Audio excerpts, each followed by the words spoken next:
And that microphone is finally on. Welcome, everyone. I'm your host, DrFox2000, and yes, you might hear I have a stuffed up nose. I'm snuffly today. That's okay. We'll get over it.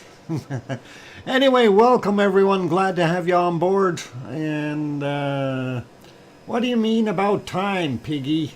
And I seen that you said you got 3 new eggs.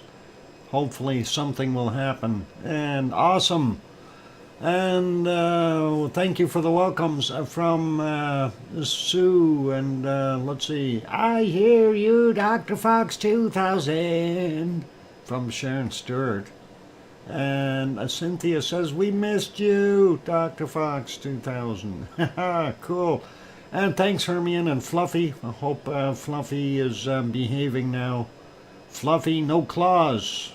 Get those claws out of there. And thanks, John, for the welcome there as well. Anyway, yeah, welcome everyone. Glad to have you all on board. It is the 23rd of April, 2023, on a Sunday here, and a Monday in some places already, maybe, sort of, for those people in the future. And welcome everyone. Let's get at things by saying first person in today was Sue. Sue made it in. Yeah, I was surprised when I got there and looked, and there's Sue. And that is what it is. So awesome. And yes, you're looking at some canned lava on the screen. And of course, I already had shown the secret volcano. I know people were a little confused about it, looking at that, going, where the heck is that? What volcano is that? It's top secret. Oh, I'm chuckling. All right. Anyway, we'll let you guys figure that one out later. It's okay. Thanks for the cookies, Doc. Everyone help yourselves. Awesome. Awesome. Tanto says, difficult this one. Yeah, could be. No, it wasn't underwater. It definitely was in the air. I already gave the height out. Well, sort of. I put the... that was the only hint you're getting for now. Oh, a little bit of fun anyway. Anyway, welcome to our moderators, Arizona Snowman and Piggy, who's here, of course, already. I can see Piggy. And also likely going to have CND Boy, if he's not too busy chopping wood or dodging frying pans, as well as possibly Gary 24/7 Live, AZ Skies, and Lucas Snow, and Joseph Fields, Texas, and maybe even Mona Lisa Smiles. So those are our wonderful moderators. Thank you, moderators, for being in and helping out and doing your things. Really do appreciate it. On screen, of course, canned lava from the 6th of August last year from our Siggy Fisher. So it is indeed archived lava. A can of lava. I figured I'd open this can up and we'll see what it looked like. Since we had the other one playing for a couple of days, hopefully I got to get some more new fresh lava somewhere. I have no idea. Where did Piggy go? I can't see Piggy anymore. She disappeared. Where is Piggy? Oh no, Piggy is using her cloak again. I bet you she's hiding underneath a haystack. Something like that. Anyway, we'll find her. Hopefully she's doing all right. Anyway, under the cough, under the couch maybe. I think I saw her the straw moving. Yeah, that's possible. She could be under there. But then again, Thistle could be under there too, causing problems. He likes to sneak around apparently. I see her on sneak in here. Yeah, yeah. Oh, Kauchu. Sorry, no worries. Yep, Thistle is a nice dog. Thistle will find her eventually and be asking for toast. Um, she's chewing her wood. Oh, Thistle is awesome. Awesome. Anyway, let's get at things. Not sure where we want to start. Really, no really big quakes around, so that is probably a good thing. Although we do have a bunch of quakes all over the place, most of them in the 5 range or so, nothing over 6, which is pretty good. And let's see, what else is of news? Hawaii is interesting. We had a 4.1 on the Big Island a little while back, and I'm kind of interested in that. We seem to be spotting some brand new quakes there all the time. Quite a few actually in the last little while, so little perplexing, and maybe a sign of things to come. Somebody mentioned that maybe Hawaii's going to break apart. No, I don't think it'll break apart just yet. I think it needs a whole bunch more active volcanic activity and shaking to do that. So hopefully that won't be too bad, or won't be an issue for those good people living there. And actually we hope it doesn't ever break apart, but possibilities are there. But being on a hot spot, I don't think it'll break apart. I think maybe what we'll see is the island getting bigger, and that would be kind of cool. I would like to see that. Eruption just offshore and just make more land. That would be awesome.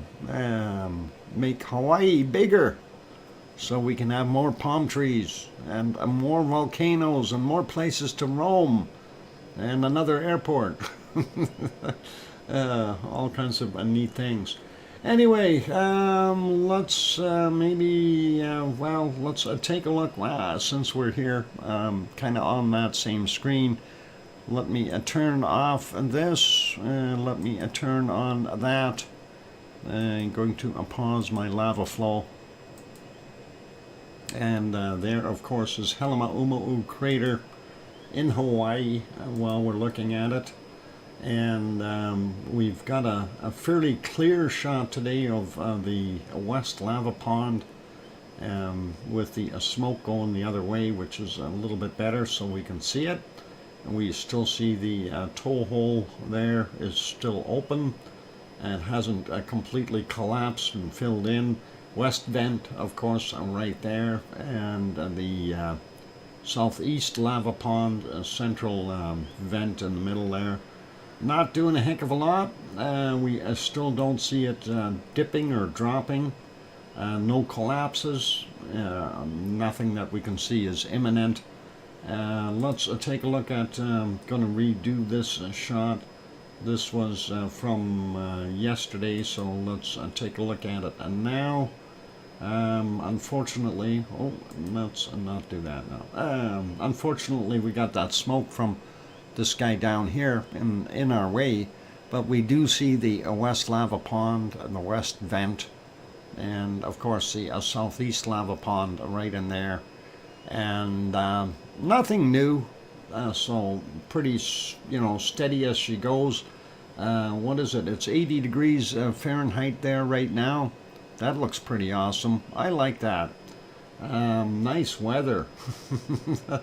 Anyway, looking pretty good there. Quick peek at the B1 cam. We're going to refresh that one and see what it looks like. Does Hawaii need another airport?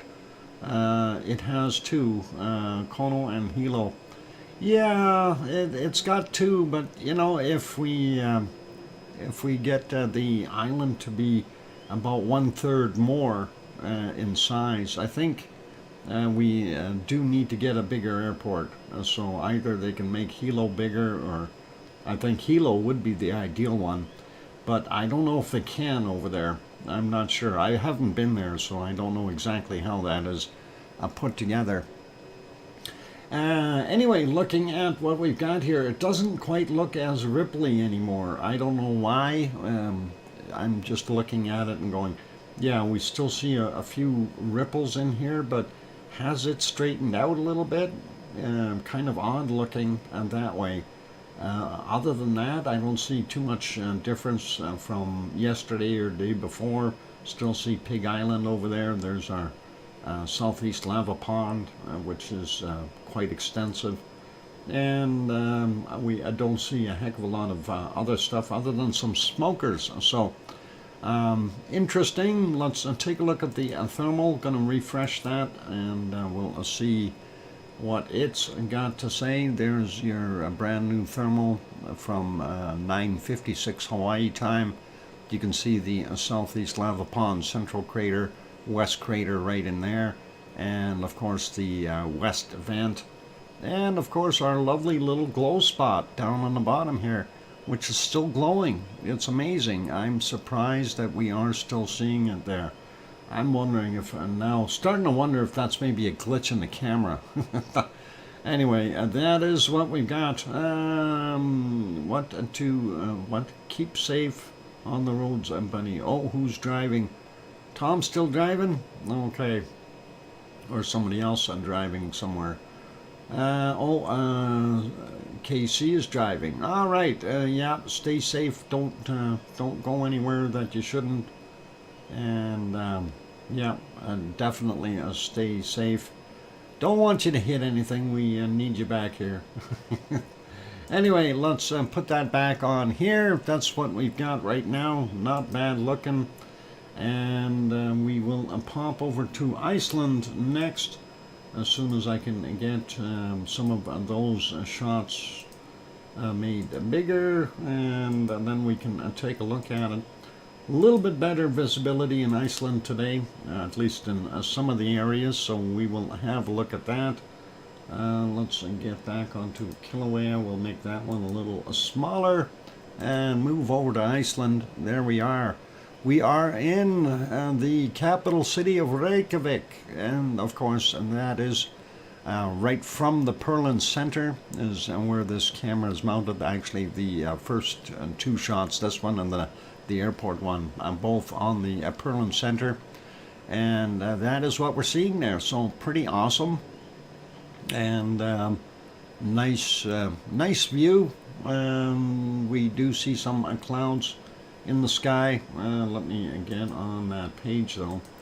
Up in there back, we do see most of that snow has melted off of the mountains, and locally here and even in the distance here, that snow is starting to really disappear. So that's a good sign, telling us that spring is coming, and that'll be awesome. And of course it's still light there, yay, at 8:09 p.m. or 20:09 if you want to call it that. And that's what we've got. So let's make that one smaller, move on to the next shot. This one, of course, of the regional airport, and that is pretty nice looking as well, with the sun getting ready to start heading downward. And of course their days are getting much longer. Johnny is here. Welcome, Johnny. I need to say hi to everyone yet. I haven't done that. We'll do that in a second. So yeah, going back about 9 or 10 hours though on this one, we can see what it was looking like. Not too bad, but not the best views out in on the peninsula area there. But the rest looked pretty good, and it cleared up. You can see Kalir right there, so that is awesome. Anyway, let's get at saying hello to everyone. We'll start out by saying hi to Sharon Stewart and Hermione and Fluffy and John and Sue Hayes and Johnny Gonzalez and Kevin Haynes, and who else we got? Sharon Stewart, we said that. Let's see. Perfectibility 999. Brian is here. Kananaskis country also in the house, but he's driving. Drive safe there.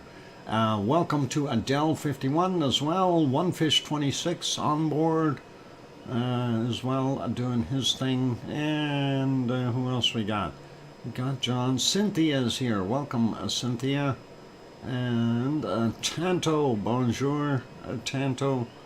And let's see, who else we got?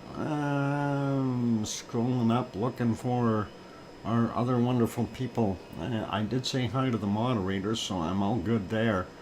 Still scrolling up here, looking for a few others. Sarah Miles is here. Welcome, Sarah. And we got Tanto. And who else we got? Grandma B is in the house. Cynthia is also here. Welcome, Cynthia. And who else we got? Sharon Stewart, I got you already. Again. It's all right. Don't mind doing that. A few times. I can hear that melodious voice already. One day it'll happen, and we'll get that recording, and she will sound nothing like what I portray her as sounding like. So that it'll be all right. Mariano is also back. Welcome, Mariano. Lizoid is on board. Welcome, Lizoid. Henry Nelson is back. Welcome, Henry.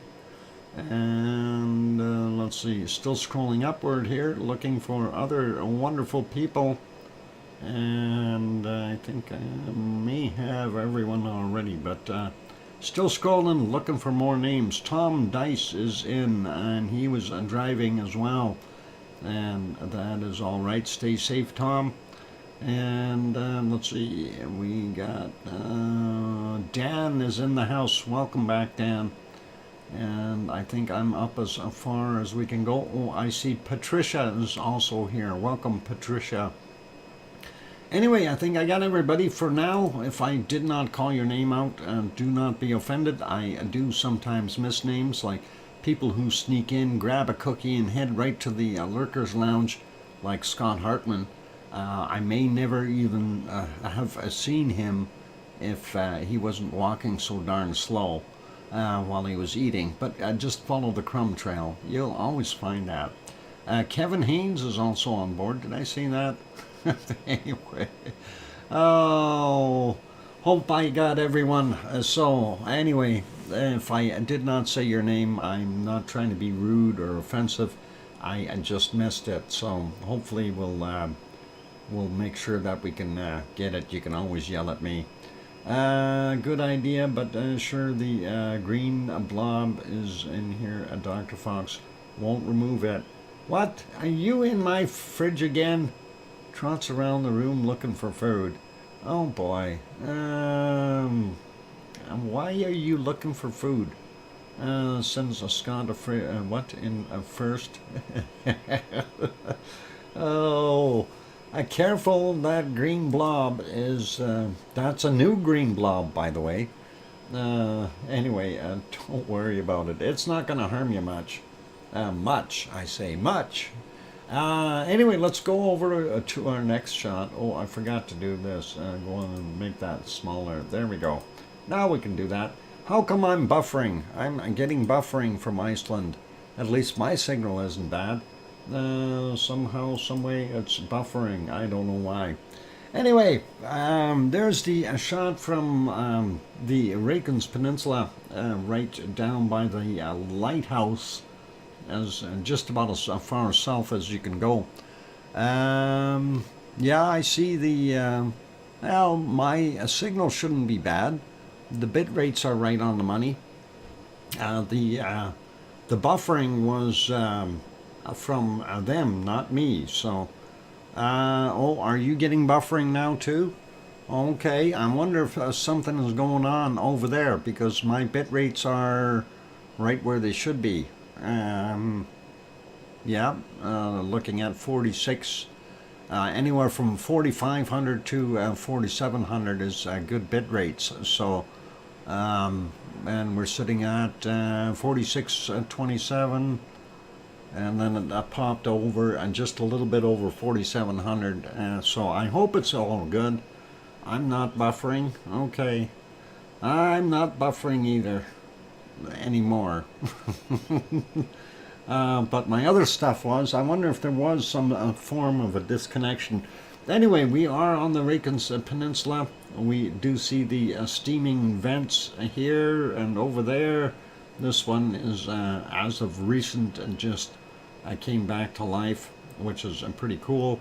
And the little one up front here, you can see a little bit of steam coming from it as well.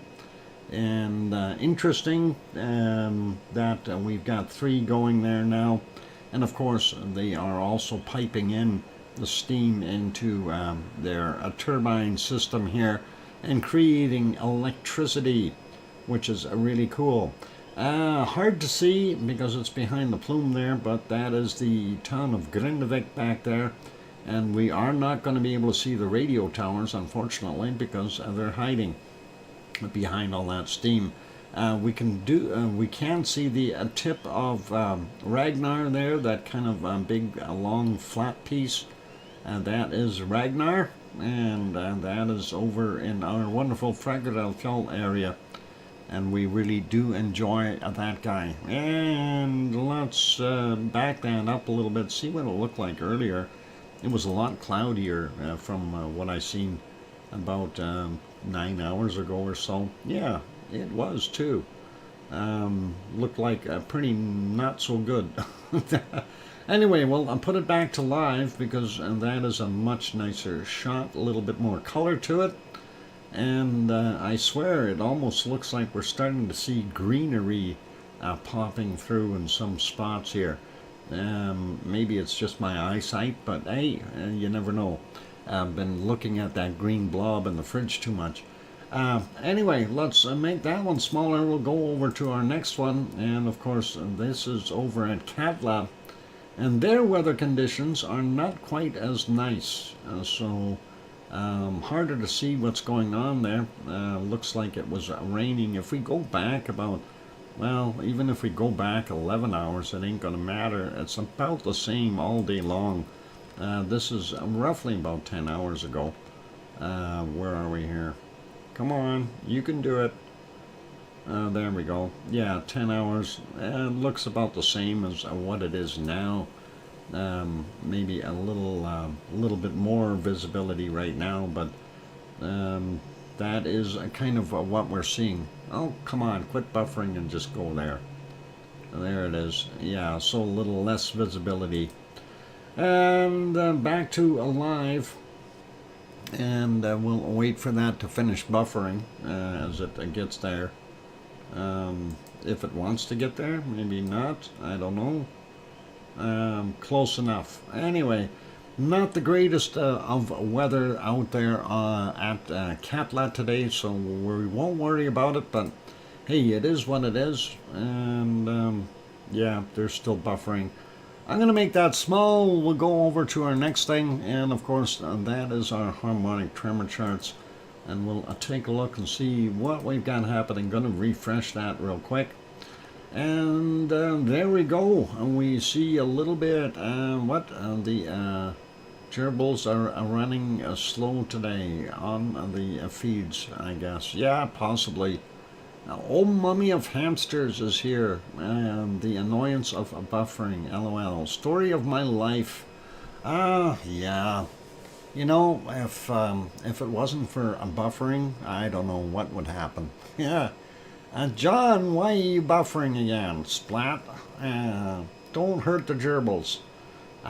Anyway, we are seeing a spike in here, and a few little ones. So that is something interesting. Looks like we did have a little bit of an uptick and then a drop in our magmatic frequency there, or extremely low, as well as our seismic, and then looking at the tectonic as well. They all kind of did the same thing, so makes you wonder what is going on. And of course, when you combine all three, that will usually tell you that there's something tectonic happening rather than magmatic or seismic. in that sense. Let's take a look at Askja, since that is up top here and the closest one to scrolling up here. Now, Askja is still pretty steady as she goes, but a lot of quakes happening there. So we see some very large spikes coming out of our tectonic areas. So a little bit of movement, a little bit of crunchiness. We'll take a look at the earthquake map shortly, and we'll see what's happening with that. Let us go down and take a look at Grimsey as our next one on the way to our next place of not Grimsvatn, Grindavik. There we go. Anyway, Grimsey, again, heading way down and then making a recovery. We do see a few little quakes there, but kind of weird that, you know, we had that same real big drop here a couple of days back, and then it kind of hung in there for a day, and now it's doing it again, and really kind of going up and down, and hard to tell what is going on underneath there. I'm guessing it's going to be some magmatic, or sorry, tectonic movement rather than magmatic. But you never know if we've got something flowing in. Anyway, looking at our very low frequency or ultra low frequency, we see it moving about the same as what we had at Fræðarfjall. Same thing with the seismic, and not as big of a spike in here. So that quake would have likely been either more close to our Fræðarfjall sensor, or perhaps over in the one on the northeast, which would be Kristuvik.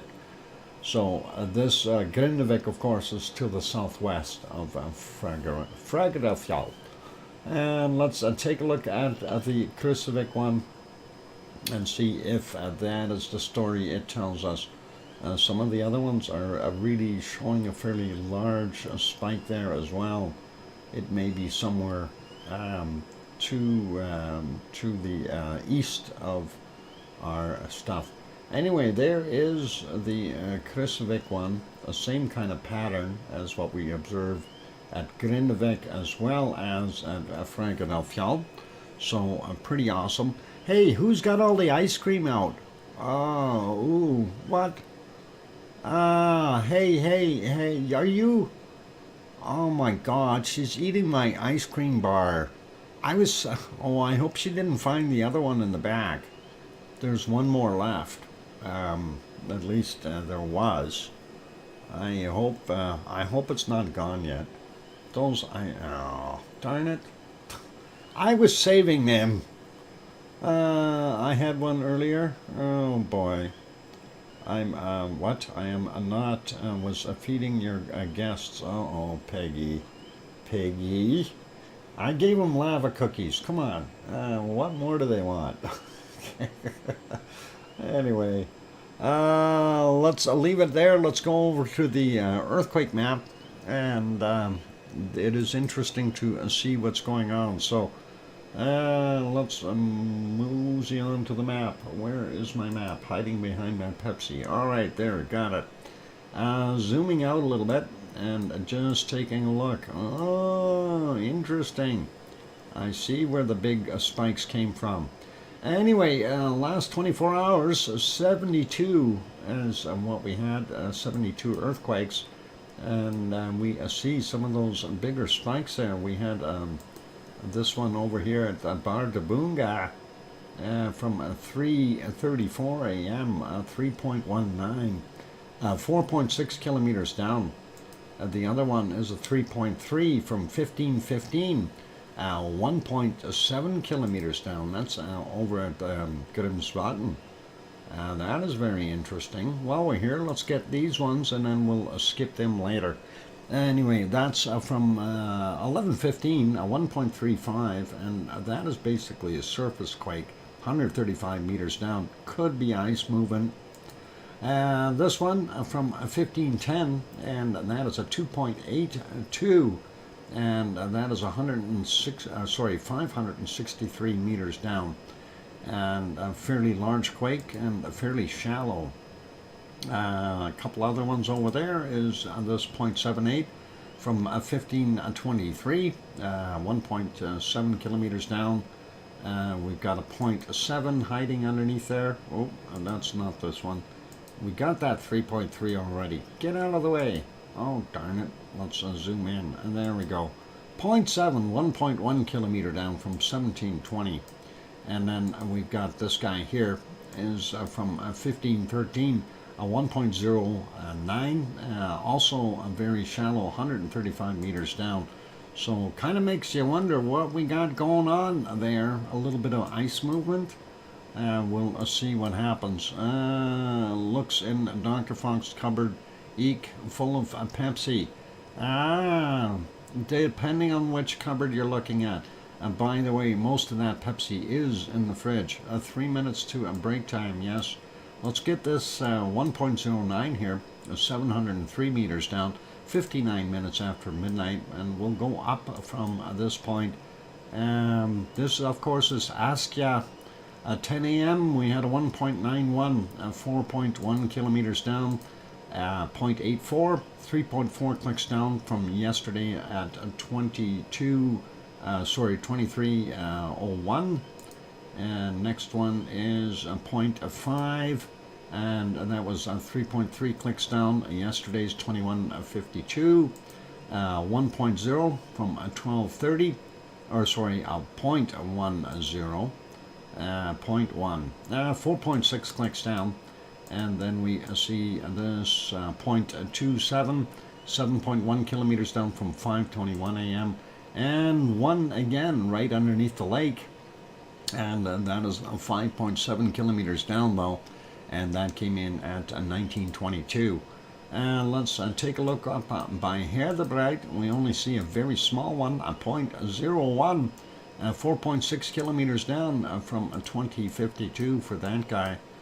Going up here, we do have a little bit of a swarming. Let's grab these little ones real quick. 1306.4, 6.1 clicks down, a 0.33, 4.3 kilometers down from 619. Next one from 1227 to 0.31, and 4.6 kilometers down for that one. This 0.69 in magnitude, 10.6 kilometers down, and that is 1432. And next one over is a 0.23, 9.6 kilometers down from 3:19 a.m. Moving over a little bit more, we got a 0.39, came in yesterday at 22:53, 10 kilometers down. Then we've got a stack of 3 or 4, 3 of them I guess. 1.63, 10 clicks down from today at 12:50. Next one is a 0.85, came in at 13:27, 9.4 kilometers down, and this one is 0.51 at 10.3 kilometers down from 13:09. Let's see, where's the other ones? There's a 1.67, 10 clicks down, 13:06 is the time on it. And I will get these ones real quick here before the break. 1.3, 1.1 kilometers down, 1916. 1.4, 1.1 clicks down at 16:05. 2, 3.8 kilometers down from 16:05. 1.5, 4.4 kilometers down from 1723. 0.8, 10 kilometers down from 20:54 yesterday. This one is 7:14 a.m., 0.86, 10 kilometers down. Next one is a 0.42, 10 kilometers down from 16 minutes after 11 a.m. This one from 16:25, 1.3, and 12.8 kilometers down. Next is a 1.41, 10 clicks down. Yesterday's at 20:50. 1.63, 10 clicks down today from 16:30. Next is a 0.95, 10 clicks down from 13:57. 1.49, 10 kilometers down yesterday, 23:05. 0.83, 10 kilometers down, 16:05 today. 38 minutes after midnight, a 1.838, and 10 kilometers down for him. and the 0.58 10 clicks down from 607, and the other one here, a 1.6 15.3 kilometers down from 1853. It's time for a break before I get hit. Anyway, we have done everything going up there. We'll get all the other ones after the break that are down here in the Reykjanes Peninsula. We'll put you back over to some lovely lava as soon as I restart it and get rid of that. There's the lava flow. I knew it was there somewhere. Let's see, a lava flow. Yeah, sure, we'll leave that on. Anyway, for those good people who are here, if you have not yet hit the like button, please do consider that. Also, on your, what? You're on the vodka again, Piggy. Uh-oh. Piggy, don't drink. It's not good for you. Anyway, here's some music. Hit the like button. Subscribe if you haven't done that as of yet. I'll be back in 5 or 6 minutes.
And there we go. The microphone is back on. Welcome back, everyone.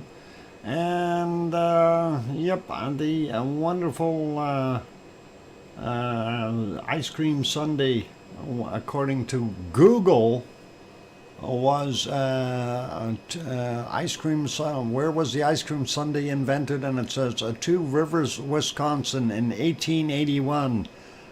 Two Rivers is claim is based on the story of George Holler asking Edward C. Berners, the owner of Berners Soda Fountain, to drizzle chocolate syrup over ice cream in 1881. Berners eventually did and would end up selling the treat for a nickel, originally on Sundays, but later every day. So that is the claim to fame. And I have no idea who else went out there and tried to steal that glory, but it is what it is. Thank you for the welcome backs from, let's see, we got Johnny and, yeah, I seen that, Scott. I just got that email in, and I wasn't able to read that article yet. I was reading the other one. I can only do so many things at once.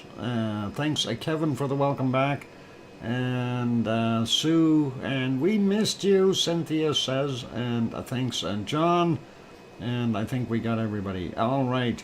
I'm surprised I didn't get a I hear you, DrFox2000 from Sharon Stewart.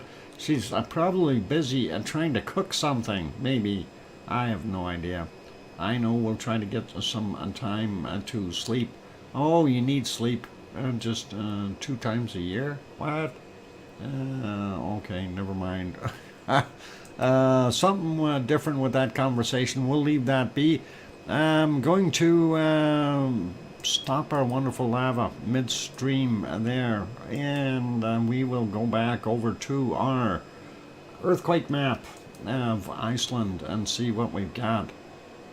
And there we are, back on the map. So looking at what we've got, we did everything from the big quakes on over to the north. Let's go over here onto the peninsula and see what we've got shaken. First off, out in the water, we see a 0.79 near LD Island, and that is 2 minutes after midnight, a 0.79, 10 kilometers down. Next one is a 1.05, and that's also 10 kilometers down from 1513, and a 1.36, 10 kilometers down from 1451. Moving on a little bit more, getting very close to the peninsula, not quite on it. A magnitude 1, 6 kilometers down, 7:09 a.m.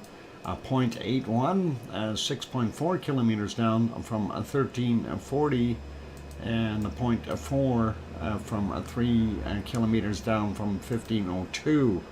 Moving on, of course, for those people not familiar with the area, this is the Reykjanes Peninsula.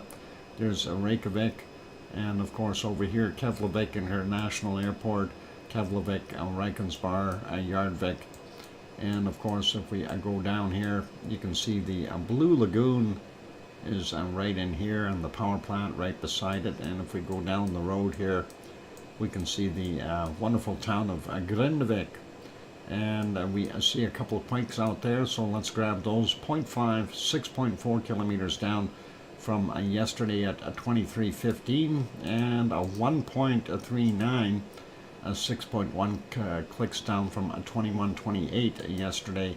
That is within our Frankenfjeld area, of course, and that is neat. We also have a 0.6 there, 5 kilometers down, 7:47 a.m. is the time on that. There's our Ragnar, that's our Siggy Fisher. That quake is, well, it's 5 kilometers down, but it's right underneath that Siggy Fisher area. Let's carry on. That's probably what made our bigger spike over there. Let's see, we'll go over here. This is Kristavik over here. On the east side of the lake, though, we had a 0.29. 4.3 kilometers down from 7:15 a.m. and 15 minutes after midnight, a magnitude 0.21, 1.1 kilometer down for him. Next one is 0.28, 8.3 kilometers down from 4:40 a.m. Then 0.7, 1.9 kilometers down from 14:05 or 2:05 p.m. if you prefer. And this one is from 4:35 a.m. 0.43, 5.3 clicks down for him.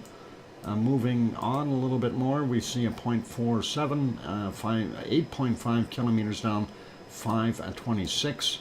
And this 0.25 in magnitude, 4.6 kilometers down, 8:50 a.m.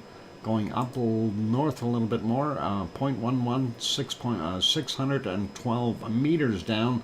That is 1:32 a.m. King Colin Deadman is here. 0.29, 4.1 clicks down, 1:31 a.m. The magnitude 1 is 5.7 kilometers down yesterday's at 20:50. And the 0.81 there is 3.9 clicks down yesterday's at 21:36. Next one behind that is magic. There, 1.08, 3.2 kilometers down from 2021 as well yesterday. And this one is from 3:37 a.m., a 1.51, 4.7 kilometers down, and it's got another one underneath it, up 1.07, 5.8 clicks down from 1:59 a.m. So that takes care of those guys. Let's go over here and see what we've got. Nothing at Eyjafjallajökull, but we do have these here at Katla. Let's start with this 0.18 and 921 meters down, and that is 9:09 a.m. Next one is a 0.94, 323 meters down at 15:45. That's kind of a weird depth. I don't know if that's in the ice anymore. That's 1,000 feet of ice. That wouldn't be ice. I think that'd be rock underneath there. Anyway, this 1.73, 135 meters down, so it's likely in the ice. 4:53 a.m. Then we've got the 2.39, 135 meters down, came in at 4:54 a.m. and that is a likely ice movement as well.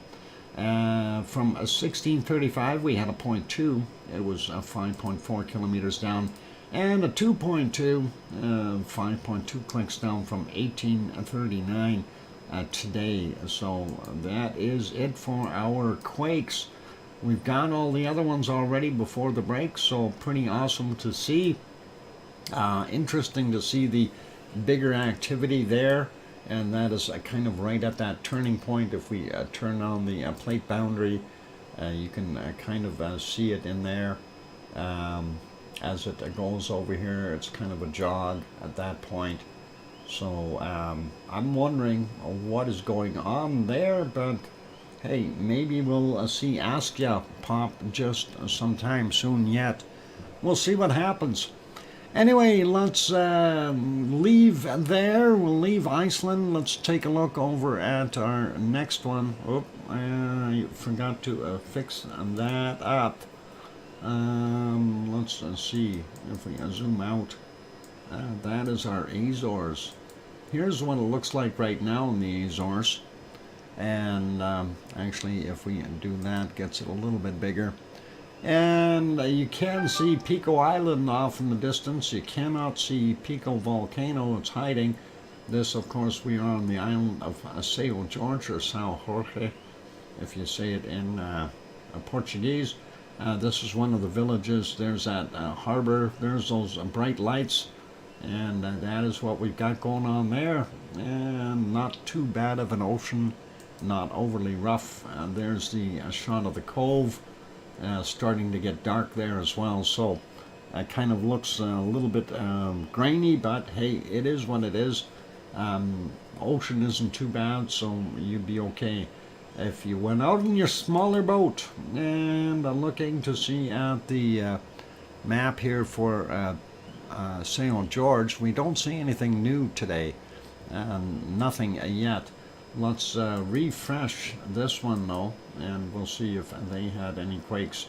No quakes there either. So that is pretty awesome. Quiet times for them in the Azores. So that is always good. Anyway, zooming out a little bit just so you can see where the Azores are located. There's Portugal and France, and of course, Portugal, Spain, France, England, Ireland, Newfoundland, and Nova Scotia over here where Sue's waving at us. I can see her. She's there. What? No window shopping. Hang on, we got more stuff there. You can window shop all you want. Down on the bottom there, you can get your Ultramax 806H. It's HA hot gas plate and some fancy shirts for only $9.99 each, and that is pretty awesome. Or you can get your anxiety relief pet bed right there. I think that one would be good for you, Piggy. And while you're building up your H2 solar farm there, so that'll be cool. And all awesome. Maybe you can attach that shopping cart to your new 2022 Toyota C-HR Limited. Anyway, that is your shopping trip for today, Piggy. And no, you weren't denied. Ooh, a pet bed. Yeah. The pet bed would likely be good. Anyway, let's put that back to there. So there's some more shopping for you on the side. Walmart, apparently. Hey, do they have a Walmart there in Greece? Piggy, do you guys have a Walmart? Angst bed for humans. That could be it, King Colin. And that is all wonderful. Next place to go and romp and see what's happening is that, thank you, Dr. Fox, it feels loved again.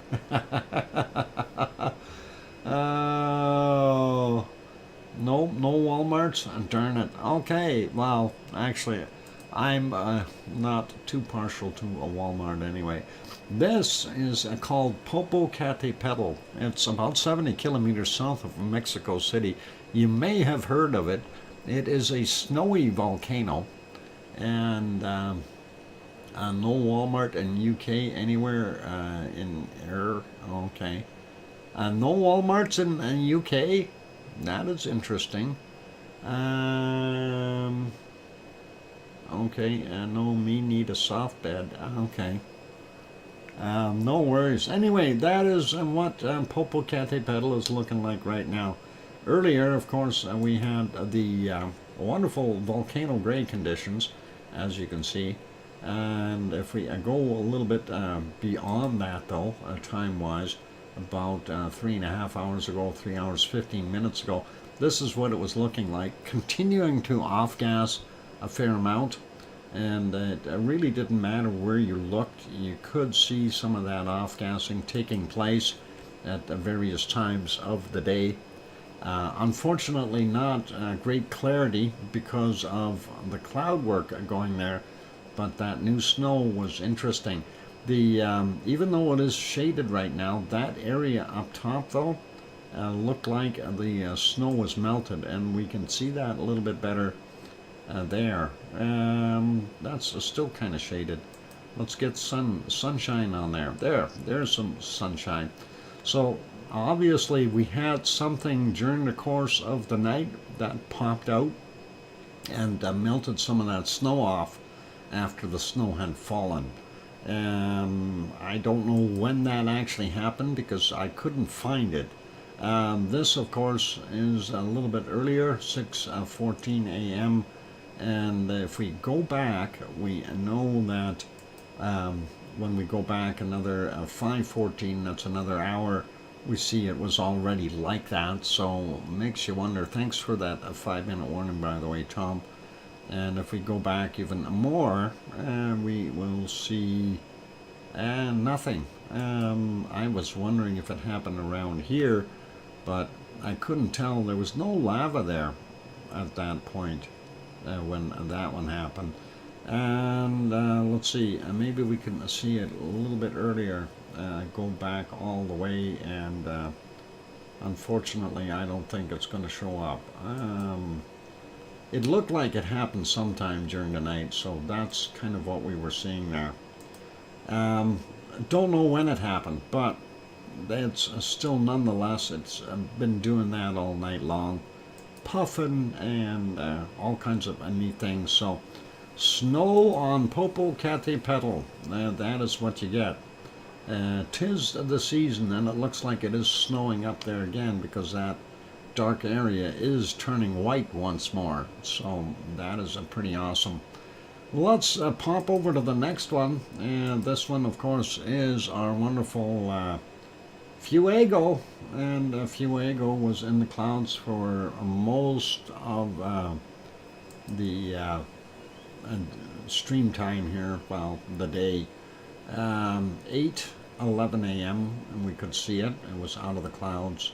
Actually, it came out about 8 o'clock roughly. So prior to that, again, it is doing its thing. Small puffs, nothing super big. If we go back a little bit more, we see our photographers over there on the hill over there, as well as here, and a little bit of puffiness coming out of that wonderful Fuego in Guatemala. Here's one of the eruptions. Actually, let's back that up. You can see the plume going up. You can also see the lights over on the right hand side there of the photographers, and there it is. And there's some lava, lovely lava. Know you like that. Anyway, pretty awesome looking. So that did roll down the hill quite a ways, and that is a little bit more than what we've seen in the last few little pops. So that's a good thing that it's starting to build up again. Anyway, let's see what else we got here. Quick, I'm going to put that one back on. Oh, hang on, it's popping again. A second burst. Oh, I like that. That is nice and big this time. Maybe we'll just leave it here for a second. Connie Tyree, welcome. And let's see. Dallas County Scratcher with a D-Man. Dallas County Scratcher, how are you? I haven't seen you for a while. And welcome back. Good to see you.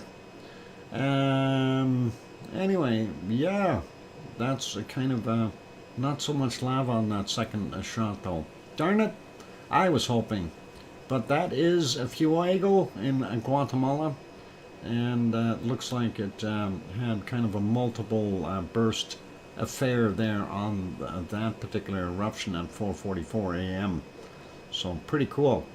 Let's leave that be, skip back to a live broadcast for that. That is what it looks like there now. Going to look at our next shot. This, of course, is going south a little bit more.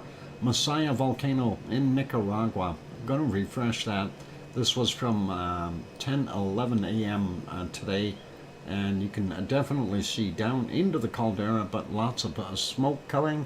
So let's put this one here, and refreshed it, and we can see a little bit further down. You don't want to fall in there, and we aren't able to see the arc of the lava pit down in the bottom here, but trust me, it's down there. You don't want to fall in. And it is time for the break. So when we come back from the break, we will do several things, and we will go take a look at our bacon seeds, and then after that we will take a look at our secret volcano, see if anyone can guess which volcano it is, and that'll be awesome. And after that, we'll carry on with the stream. We'll get reports on Sangay and Fuego as well. So we'll shoot those, and we'll keep going with that. Sue, may I have this dance? Here goes the dancing. Music! And we've got a bunny for those who need to know. Bunny eating. I'll be back.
And that microphone is back on. Welcome back, everyone. I'm your host, DrFox2000, and you're watching VolcanoX live stream. Thank you there, Tanto, and welcome, Philomena. Thanks, John and Cynthia saying, we missed you, Dr. Fox. Okay. And I hear you, Dr. Fox 2000 from Sharon Stewart. And thanks, Sue and Johnny and Scott, and I appreciate that. And waving, Tanto waving to everyone. Awesome. Okay, it is bacon seed time. Let's go take a look at our wonderful bacon seeds. And thanks, Colin. And of course, and Hermione and Fluffy. Let's go over here. This was the last one from yesterday, and we'll take a look and see what we've got happening today. Of course, Piggy sent us a whole bunch of new ones.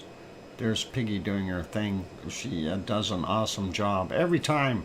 Let's take a look. Oh my God, look at that. Trotters up in the air.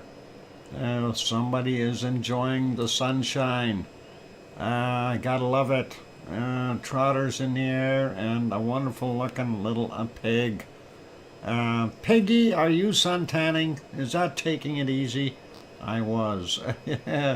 Okay, awesome. And looks really cool. And getting my vitamin D. Aha, that makes sense. Let's see if we can go to our next one. This looks like somebody is having an argument. There's fangs. I think it's a pig fight. I don't know if they're going to solve their squabble without... they're playing. Okay. They're playing the dueling game. I guess pigs roughhouse it too.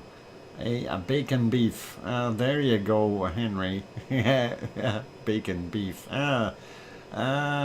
Cracked porker. Okay. Speaking of I'm tired, there's what happens when you get all worn out. You have to have some Z's, and that is awesome. Thank you for that one. Let's take a look at the next one. Me and Thistle went. She is on one. Okay. And there's our next little shot. Some babies, very little guys, and they're eating something, enjoying something with some bowls, and that is awesome. And not sure what's going on there. It doesn't look fair. Looks like the one hand is empty, the other one has several pieces of whatever that is. I think somebody needs to put a piece over in the other hand. Awesome. Let's see what we've got next. Those are cute little guys. And here's some more cute little ones on the lap. Lap pigs. That is always nice. Let's see what else we got. And there we go. He's hamming it up. Big smile for you. Gotta love those smiles. That is awesome. And yeah, too cute.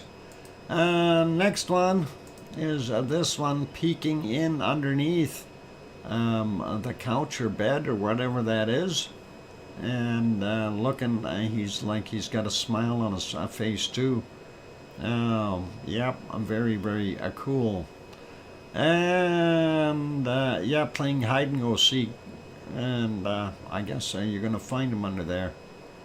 He's too well lit, mind you. He's camouflaged, so hard to see on that white carpeting. This is the cuteness overload. Yep, definitely. Gotta smile at that, you know, when you see those. Next one is this one, and I think this little guy has picked the big banana. That banana is bigger than the piggy. I think he's going to have a problem eating all that in one sitting. Yep, a very, very tiny little bacon seed indeed. But cute. Newborn, yeah, we do see that. What, can it eat the whole thing? I don't think so. That banana looks bigger than the pig. I think we'd have a problem. Actually, it probably can, but not in one sitting, that's for sure. But yeah, that is a good sized comparison indeed, John. Next bacon seed is this one, and he's having some munchies too. Looks like he's having broccoli, munching on broccoli. Always good for you. Banana for scale, yep. And broccoli for scale too. Enjoying his greens. And then here's another one enjoying the greens. Chomping down on some lettuce of some sort. And always good to see that. I gotta love it when they do their thing. And let's see what the next one is, which is our last one for today. And that is this photo. And that is a mighty fine looking salad that pig is eating. Wow, spoiled. That is a really nice looking salad. Yeah, very, very nice. And lucky pig. He's eating better than most of us. Anyway, looking pretty darn good. Kimmy, welcome, Kimmy. Egyptian, what? Vegetarian, yeah, eggetarian. Okay, well, he's definitely doing his thing. Looks good enough to eat. Yeah, absolutely. It does look good enough to eat. Anyway, good to have Kimmy on board. Anyway, let's leave our bacon seeds for today. We will go over and we will find... Oh, I gotta stop that lava. We will find out if anyone knows what our secret volcano of the day is. Let's get rid of the archive footage thing on the bottom. And we'll put the secret volcano up. Okay. Alright. Who is able to tell me which volcano that is? No, it is not Merapi. It's not Merapi. I'm telling you, it's not Merapi. It's not Fuego. No, it's not the Snowcano. Kimmy says Po. No, it's not Popocatépetl. And nope. No, not Popo. Sorry, Piggy. Let's see. No. Poas? No, I don't know which one that is, but no.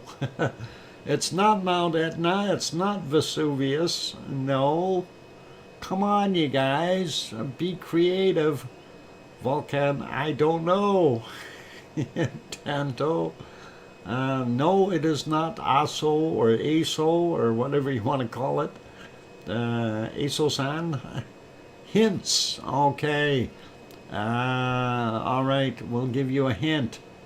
It is in the Ring of Fire. That is your first hint. So quit telling me it's Etna. It's in the Ring of Fire. It's not Sakurajima. It's not Sakuralima either. Second hint, please. Oh, come on, you guys. This is too much fun. Was it a volcano having an eruption? Yes, it is a volcano having an eruption. Has it erupted recently? Yes. That is your hint. So that is what we've got. Well, looks like the bird wants... I'm watching what's going on here. there's a bunny eating, and of course there's a magpie wanting to get a drink. So the bird did try to get at the water from the outside, but it realized it couldn't. I'm happy to see that they're playing okay. The bunny is letting the bird have a drink, and the bird flew off. It is not Vyarika. No, it's not Kamchatka. That's a peninsula, not anything. It's not Shivalish.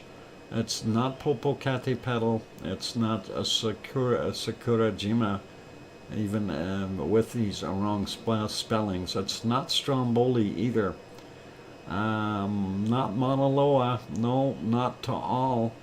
Not Luotolak either. Speaking of Taal, I was watching GeoHub stuff today. Taal is back on the list of possibilities. We'll see what happens. No, it's not White Island Volcano. All right, and we will give you another hint. This time, and no, it's not Ibu. It's not Merapi. I'm going to give you a hint. It is in the northern hemisphere. In the northern hemisphere, that means north of the equator, please. No, it is not La Palma. No, I said Reventador. No, it's not Reventador. Komaku? No, I have no idea which one that is, but no. It's not Stromboli. No. Oh boy, you guys are a tough crowd today. Let's see, what can we give you more of a hint? Okay, I'm stumped. Cynthia, no, that's a country, that's not a volcano. But no. And what? I'm trying to decipher what Scott wrote, but whatever that name is, it is not. No, it's not Aniakchak, it's not Shivalish, west of Iceland. No, it's not west of Iceland. Well, it's, if you're counting, yeah, it's not Vesuvius. It's in the Ring of Fire. Okay, so Vesuvius is over on the other side. That's not in the Ring of Fire. And it's in the northern hemisphere. All right, let me see. No, it's not Pecan. Boy. Over on a Reunion, I know. Some art or others. Okay, let's give you another hint. The people there speak Spanish. The people around it speak Spanish. Okay, that'll give you a little bit more of a hint. Oh boy. Is it underwater? No, this is above water. What's its name? No, that's the incorrect name. What's its name? Nice try, John. All right, come on. It's not Cotopaxi. That's in the southern hemisphere. It's not Fuego. It's not Wachajabi. No, it's not Wachajabi. I don't know where you're coming up with these names, but wow. All right. It is not Nevado del Ruz. That is in, well, I guess technically that's in the northern hemisphere, but no. Pepper said it's Arf Arf, Doc. No, that is incorrect, Pepper. Rio Cruz, no. Komatsu? No, not Komatsu, not Cerro Negro. And it's, Illusion is Eland area. No. And enchiladas? No, but that would be tasty. El Chicron? No, not El Chicron, and not Colima. It's not Messiah volcano either. But you guys are getting closer. Some of those are getting closer. All right. You guys, you're taking way too long. No, it's not La Cumbre. No, sorry. Okay. And no, it's not Opu either. I have no idea where Opu is, but sorry, no, Kimmy. Kamchatka, no. Verse, okay. Santa Maria, no. There are too many volcanoes. I know there's lots of them. All right, that's it. You guys aren't able to guess it. And I will reveal the secret volcano to you. And you're going to be kind of mad at me. We've used this secret volcano before. And no, it's not Mayon, it's not Guadalupe. And we've used this one before. Santiaguito in Guatemala. Fuego's neighbor. I've done this before. Not this picture, not this photo, but Santiaguito. Tom says, Doc, if you use Google and translate a pepper, had it right. I did. Pepper didn't quite have it right. It wasn't spelled right. Anyway, sneaky. Yeah, that's it. And stumped everyone, including Pepper. So there you go. But that is a beautiful, beautiful picture. Tough game host, absolutely. I get one today on my board. Kerching. There we go. That is awesome. And we will, I guess I feel good stumping everyone. Yeah, it was exhausting trying to figure that out. But it is one heck of a good picture. Santiaguito there in Guatemala. Storm Chaser, hello, yeah, welcome Storm Chaser. And, geez, it was on the volcano list too. Yeah, it is. It is. As I said before, Sue, we've had this one before. Not this photo, but I used Santiaguito once before. And it is Fuego's neighbor. So anyway, let's leave that be. Let's go back over to the other stuff we were looking at. And I do believe last place we stopped was there. But let's take a look at the report from Fuego, since that is close. And I want to bring this photo to your attention. Take a look at the size of those chunks of lava that are coming out of there, the blocks. These are the size of small cars. You know, this is larger than a human being. Some of these chunks, this one here specifically, that's like a small car. Don't ever be too close. These chunks here, that's probably a meter in diameter, if not more. And you know, if you're over in that danger zone, yeah, you'd be you get hit by one of those. You know, the size of a small car. Yeah, it's exactly that. You're getting hit by the size of a small car. Anyway, spewed tephra, representing representing ash, lapilli, and bombs during Fuego's eruption on the 21st of April. So a couple days ago, and that is pretty nasty. So when we see it from afar, we don't see that. But that is obviously some of the photographers up on the mountain with some long lenses taking that. And you really don't want to be very close to that. And looks absolutely deadly. Other shots there, of course, Fuego from the Sentinel-2. You can see it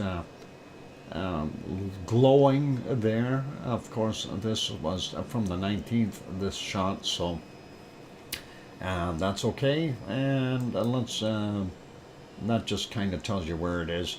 And not sure where that is. Oh, that's some quarry stuff in Germany. That's got nothing to do with it. Anyway, reading through some of that real quick. So the explosive eruption from the volcano persists. Weak to moderate strombolian and volcanion-sized explosions continue to take place from the summit vent at roughly regular intervals of 7 to 11 per hour. Eruptions released ash emissions to an elevation ranging between 4,500 meters and 4,700 meters, or 14,800 to 15,200 or 420 feet. Ash plumes extended about 65 kilometers to the southwest of the volcano. Ashfall is continually reported in the communities of Pamiche. I have no idea if I'm spelling it right or pronouncing it right. And these other one here, Morelia and Rochella. So hopefully they will be okay. And let's see, glowing Palili and lava bomb-sized scoria ejected to an approximate height of 200 to 300 meters above the summit vent. And some of those blocks are huge. Caused weak to moderate avalanches of lava material towards Ceniza, Seca, and whatever these other two places are there. So pretty nasty though, and just wanted to throw that report in. And the other one, other report that we've got is from Sangay in Ecuador. And there it is talking about, it is billowing up a pile of ash. A Sangay volcano eruption builds up 43,000 feet of ash columns yesterday. And it says two stronger than usual eruptions occurred at the volcano over the past few days.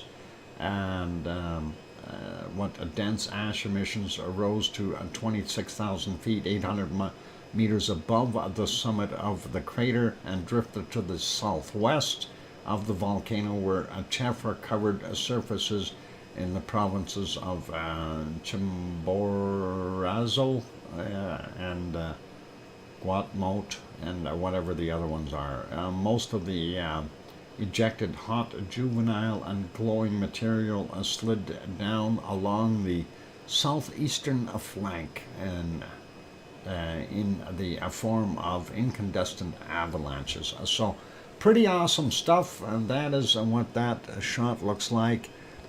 Daytime shot, and yeah, pretty nasty looking really when you get right down to it. So it is break time, you guys. I'm going to go take another break. We'll put you back over on to, not this. How about we turn that off and we go back to the flow of lava, and we'll make sure that is good there. Anyway, don't go away. Lots more to come. For those good people who are here, if you have not yet hit the like button, give it a quick bop. Also, if you have not yet subscribed to the channel, consider subscribing. Also, if you haven't become a member yet, maybe join the membership if you like supporting the channel. But the most important is hitting that like. Let's get it over 100 today. It would really be awesome. And that way YouTube analytics really start to go to work for us. On that note, I am going to go take a break. I'm your host, DrFox2000. I'll be back in 5 or 6 minutes. Thanks.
And the microphone is back on. Welcome back, everyone. I'm your host, DrFox2000, and you're watching VolcanoX live stream with real bacon on the screen. And thank you for the welcome backs from Hermione and Fluffy and Mars 2028 and Sue and Oh Mummy of Hamsters saying welcome back, Uncle Doc. And thanks Scott and Tanto and Johnny and John. And Cynthia saying, we missed you, DrFox2000. And of course, Sharon Stewart saying, I can hear you, DrFox2000. The mystery volcano was Santiaguito in Guatemala. And look at those lava bombs just spreading out. And that is awesome to see. And of course, that is because we have all that area filled up with the effusive material that has landed in these places here and basically filled the ravines up, and it's now all sliding on the surface. So that's what we've got going on there. Pretty awesome. And that is Merapi, and Merapi, of course, is in central Java in Indonesia. And this is live, 4:40 a.m. there. And nice to be able to see some of that wonderful lava heading down the hill. So pretty awesome. And I don't know if we need to go back too much. That is pretty good looking. We do have a much heavier flow out earlier. Let's take a look at this one, and we'll let that one run here. And you can see the lava bombs were indeed already coming down, so it was just repetitive as far as the way the eruptive activity is there. But it certainly is quite a bit of it. No, that's Merapi, not Marapi. Different one. There, Mars. You got to make sure you got the right one. Merapi is on Sumatra. Merapi is the one on Java. So two different volcanoes, and I think there's actually a second one that's also called Merapi there. But yeah, look at all that bacon. That is pretty awesome. Love the way that fans out now that that has been filled up. And I'm just looking at my bunny cams here. I see the one bunny there, and he's sleeping over in the sunshine, getting a nice and warm. Well, rats. No rats. Bacon. And that's what we got. No rats. Never mind the rats. Lots of wonderful bacon coming down that hill. So, yeah, that is quite a bit. All in one shot. And, of course, it continued to do that for a while. I'm going to check and see if there were some other bigger ones earlier. I know there was a few, so as I was watching just before the show, there was a few as well. So kind of interesting to see that. Let's see if we can find this next one here. Well, there's actually, they're pretty much back to back, so it's pretty interesting to see. Like this one here, you can see the lava had just gone down. This is at 326, and if we go ahead just I don't know, a minute or two, and if that, there it is, 327, a minute basically, and it was added again, pushing out more lava with lots of bacon bits. I keep forgetting there are no rats in Alberta. Lucky you. Yep. That's what happens when you let a bunch of what were they that they let go? Brown snakes? I can't remember. Anyway, they only lasted one season, and they got all the rats. which is really good.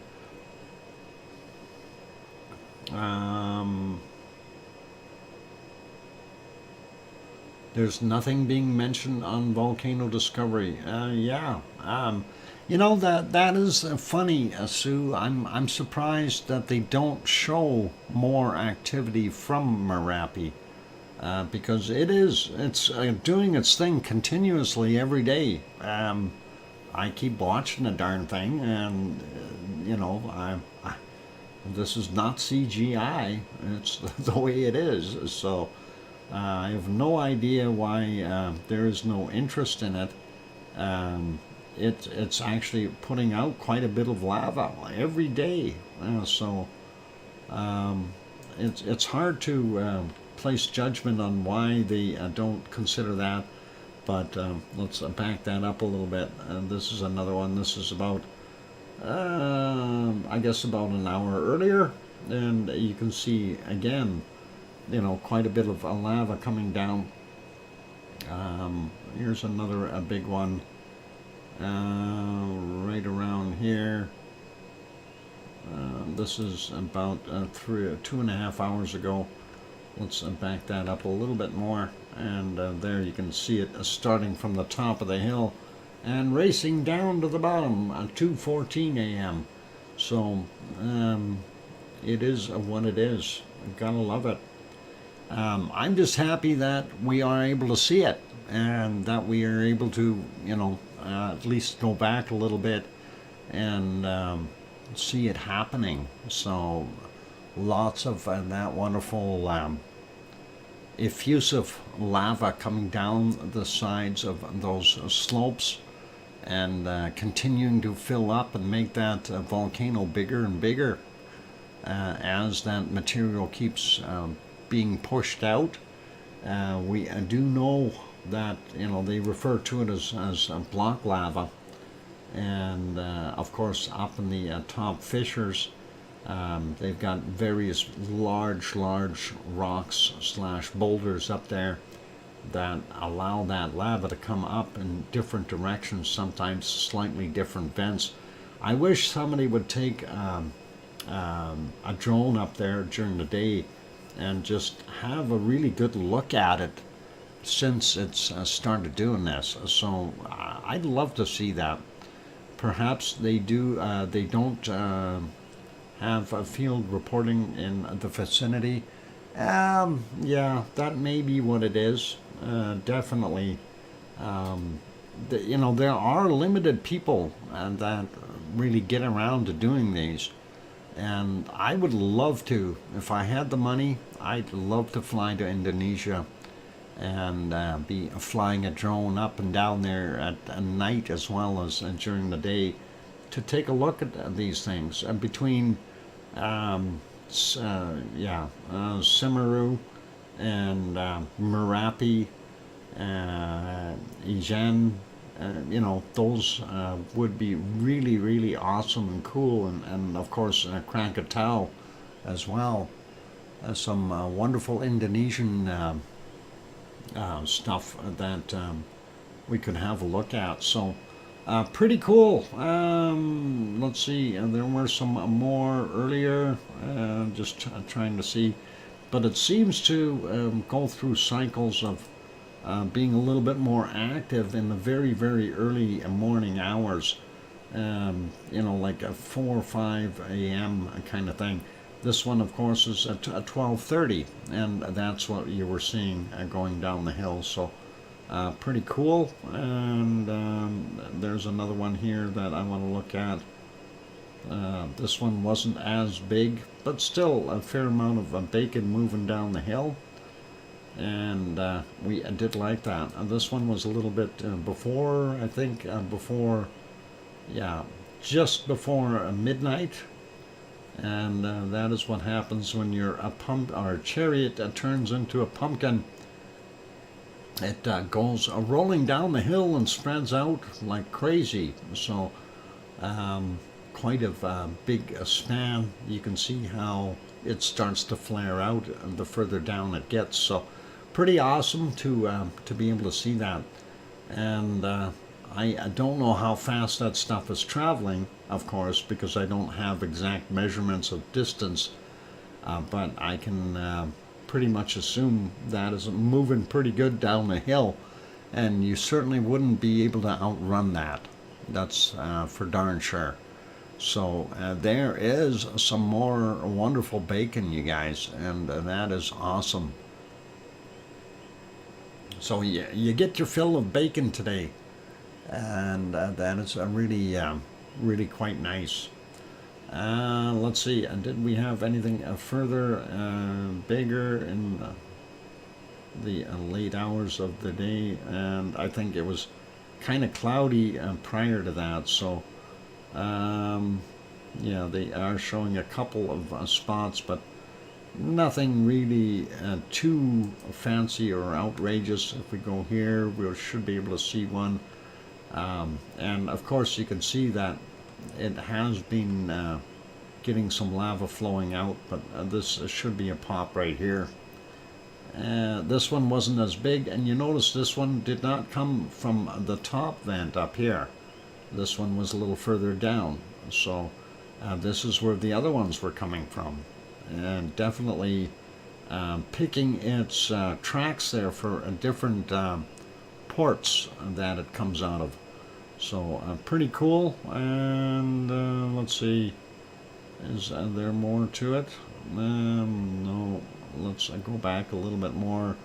Yeah, prior to that, they didn't have it on this screen. They had the other ones going, but it gives you a pretty good idea of what it looked like, and it was pretty nice to be able to see that. So awesome stuff.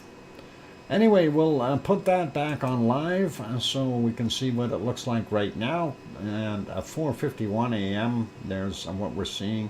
It does have lava up top in the venting area there, and the two separate ports, and nice to see a little bit of lava sitting there. Of course, it being effusive, it will cool off and solidify, and just make it a little harder for that area to hold that lava back. You'll be able to see it slide down the hill a lot more in the near future. All right, let's put it back on their full display screen. There's what we're seeing from them. Next volcano on our list, of course, is our wonderful Mount Ruapehu. And unfortunately, they have these things called clouds there. Other than in the wee hours, you could just barely see the top of it prior to sunrise, but after that things got really yucky cloud-wise, and for a while it was looking like that, and then like this, stormy, and of course this is what it was about 35 minutes ago, and this is what it is right now. So 9:52 a.m. there. Unfortunately, not able to see it. Let's leave that guy be. Actually, I want to make that one smaller as well, and go to our next place. I'm going to refresh this. This is our chart for Taupo, and we see a little bit of an uptick in activity, a couple of smaller spikes in there, possibly something happening at Taupo. We'll see what the future brings for that one. It's nice to be able to see that, though, so pretty awesome. And we'll go take a look at Taupo itself. Here is the shot of the lake. Look at that, white caps on there. Must be awful windy today. Good thing they're not selling any fleas, they'd fly away. You can see just the mountains in front of Mount Ruapehu. Unfortunately, you can't see Mount Ruapehu itself. It's back there behind those clouds. So that is what we are seeing there, and kind of darn it, not able to see too well. Anyway, the lake, of course, is the caldera for Taupo. So a very large caldera indeed. Let's leave it as that. Yeah, we're flealess for today. That is not so good. Let's take a look and see if we can find our next volcanic activity, and that will be from our wonderful Semeru. And Semeru has some issues. Semeru is in the clouds. So let's take a look if we can back up a little bit and find a Semeru. There is a little bit of a Semeru showing about an hour ago or a little bit more. There we go, just about 3:30 this morning.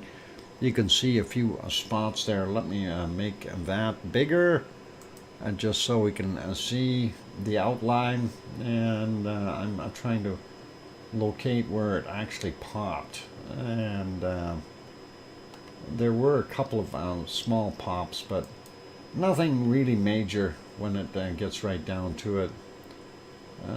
Did we hit the right spot? Yeah, we should be close. I'm gonna make it, there we go, right about there. You can see where it had a little pop, nothing too serious. Thank you, Tom, for the 5-minute warning. And we had just seen it light up and then it got darker again, unfortunately. Let's see if we can find a couple more of those. It wasn't really anything big from there today, at least not that I could spot when I was scanning across it earlier. And it's always kind of a tedious process trying to find decent lava on here. Let's see if we can find that before they zoomed in. Right about here is where they just zoomed in on it, and we see a little bit of lava. That was at 2 a.m. So obviously these guys are up and at it in the middle of the night, and almost looks like it's putting its smile back on from our previous picture. It's pretty awesome. Anyway, a little bit of a lava there. If we leave it, you can see it kind of dripping down a bit. It's crying, it's crying that it's not putting out as much lava as Merapi. That is unfortunate. So it is what it is, and we'll take a look and see if we can go back a little bit more. Prior to that, I think we had the cloud problems earlier. Yeah, this is all cloudy, so we're not going to be able to see a heck of a lot earlier. They had that storm move through, so of course Semeru is in East Java, and Merapi, of course, being in Central Java. And East Java right now is looking pretty volcano gray. And let's see the rest of the area. Yeah, looking at the other shots in the background there. Not so good looking. You can't even see it from there. So pretty nasty, I guess, for today's viewing. Let's go over and take a look. What else I got? Things that make you go, where do I want to go? I want to go to, actually, I know where I want to go, but let's see if we can do that. Just a quick peek. I don't know if there's anything happening at our wonderful Stromboli. No, not much happening at Stromboli. You can see a little bit of venting there, and on the thermal, you don't see anything right now, but every once in a while we do see a little flare come out of Stromboli, so it's kind of hit and miss. It's been doing its thing on and off, and really nothing too crazy or super going on there, so that is what we've got there. And let's go over to, how about we go take a look at the old geyser before. Hey, look, they got Sasquatches and things. I'm watching the show for the old geyser. That is awesome, and hopefully they will figure that one out. Of course, I go away from there, and then it plumes up. That's Murphy's Law. That actually was about 4 times the height just a couple of seconds ago. Just as I switched over, I thought, you bugger. Murphy's Law, it gets us every time. So a Stromboli, yeah, it's playing hide and go seek, and it didn't want to show itself while we were looking at it. I hate that. I hate that. Let's switch it back over to Old Faithful. And not sure why Old Faithful is stalling again. That is kind of crazy. But anyway, that is what we've got. So that is all good. And hopefully we will see this geyser gush up. Maybe I'll leave it on there for the break, and that'll be kind of cool. And I'll leave it here for the break, and we should be able to see it erupting shortly. And on that note, it is a time for the break. So those good people that are here, please, if you have not yet hit the like button, give it a quick bop. And then, of course, if you haven't subscribed yet, consider subscribing. I will be back in about 5 or 6 or 7 minutes. Don't go away, you guys. Keep smiling, and play nice with the Sasquatches. And I seen a wolf going across the area earlier today, which was kind of cool too, when I had it on. Anyway, I'm your host, DrFox2000. Don't go away. I'll be back in 5 or 6 minutes. Thanks.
microphone is back on. Welcome or welcome back, everyone. This video is on a loop. No, it's not on a loop. Come on, old faithful, erupt already. What the heck are you taking your sweet time for? Maybe it'll go now. It should have been erupting already. Sometimes it doesn't. Thank you for the welcome backs from Oh Mummy of Hamsters and Mars 2028 and Sue and John and Kevin. And welcome Wonky Donkey. I have already tried Mars 28, but one fish won't let me back in the submarine. He's joyriding it and in it, and stole it from a Doc's dry dock. But I need to get lava. Yeah. Thanks, Johnny, for that. Welcome back as well. And yeah, of course, Old Faithful is likely going to erupt as soon as we leave this page. Isn't that the way it goes?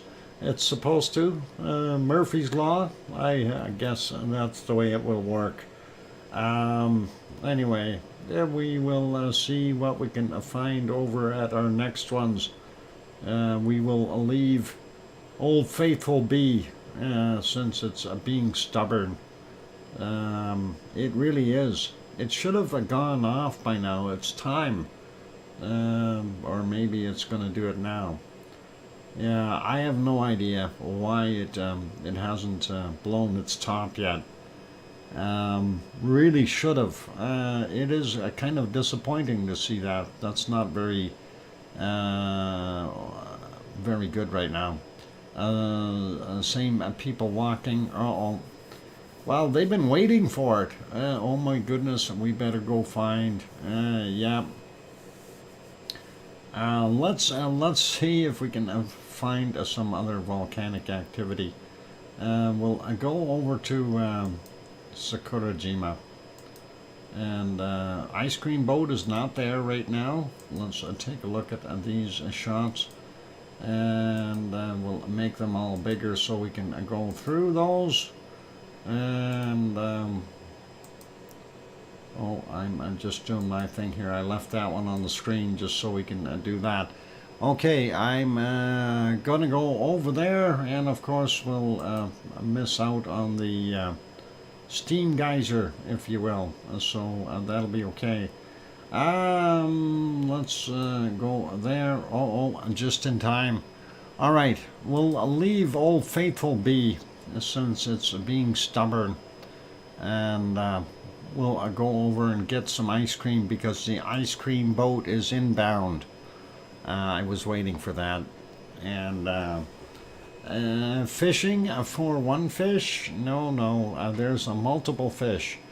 You want to leave one fish alone. He's in the submarine. He's not biting on anything today. Wonky Donkey, I think one fish is surveying seamounts, as some are not far below sea level, and a hazard to submarines. The ones, yeah, he's over in the Canary Islands. That was his job. He was supposed to go check out the ones in between Tenerife and Gran Canaria, where all those quakes are happening. Hopefully he's done that. And yep, John, you can get ready. If you leave now, you can get down there to the docks. By the time they get docked and set up, you'll be able to get your ice cream without any worries. So ice cream boat definitely inbound. Awesome to see. Anyway, let's take a look at what else we've got. And of course, Old Faithful is still not doing its thing. There's our close-up view of our wonderful Sakurajima. And if we go back, well, I mean, it doesn't matter. It wasn't doing much. This is about the extent of the activity for today that we've observed. It wasn't really blowing anything off or up or out. So I'm not even going to worry about it. There's a close-up shot of the caldera, and it is definitely doing its thing. So that is what we've got right now. Not a heck of a lot happening there. And I really wish we could see a little bit more action. Yeah, smoking. We do see the smoke coming from the small vent down here, as well as there's the other two up top. So I don't know exactly where the smoke is emanating from, but we do see it from this vent here, which is pretty awesome. But hey, it would be nice if we could see more. I'd really enjoy that. I bet that one fish got the periscope stuck for Old Faithful and just for the fun. Yeah, I have no idea. Where'd one fish go anyway? Suwanosejima, next volcano on our list. Not very good weather there. We do see what appears to be grayish material, but hard to tell if that was coming from the volcano. If we go back in time a little bit, again, very poor visibility, 5:42 or 5:43 this morning. Hard to tell. Those clouds are in there. Sophie is here. Welcome, Sophie. And if we go back during the night, we don't see a heck of a lot there either. It's too dark to be able to see anything. And hard to tell if that is just cloud or if that is actually emanating from the volcano, but that is kind of what we were seeing, and there's some more of it that might be coming from the volcano. We'll see what happens if we see anything in the volcano report. That may be a little bit of eruptive activity from the front caldera there. I'll put that one back on live. We'll go over to our next one, and we'll make that one smaller right now. We'll go over to this, and this is what is it? Aso, Aso, Aso-san, Aso-san. Anyway, there is the caldera up there. You can see it steaming off. And Aso-san. Yeah, careful how you pronounce that.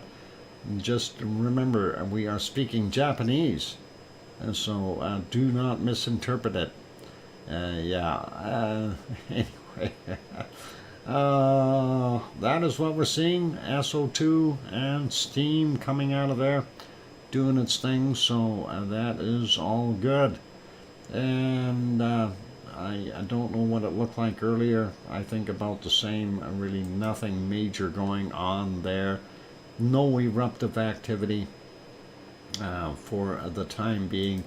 This is about 2 hours back, very early in the morning, and the same kind of affair. Nothing going on. And then prior to that, it was in the dark, so we won't worry about it. That's its view right now.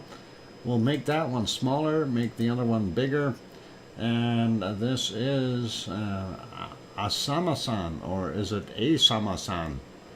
Asama-san, of course, about 100 kilometers to the west of Tokyo. You can see some off-gassing up top, and that is always nice to see, but you don't know what's actually going on there. If we go back a little bit in time, it didn't look like it was producing anywhere near what it was a few days ago, so it may have simmered down a bit. This is about 3 hours ago here. You can still see the stars are up and that kind of thing, so pretty awesome. But yep, not a heck of a lot going on there, and we're going back into deep nighttime, 2:28 a.m. Lots of stars are showing up, and of course you can see that plume of gases, steam, and SO2 right there. So pretty cool. Frajola, welcome back, and good to have you on board.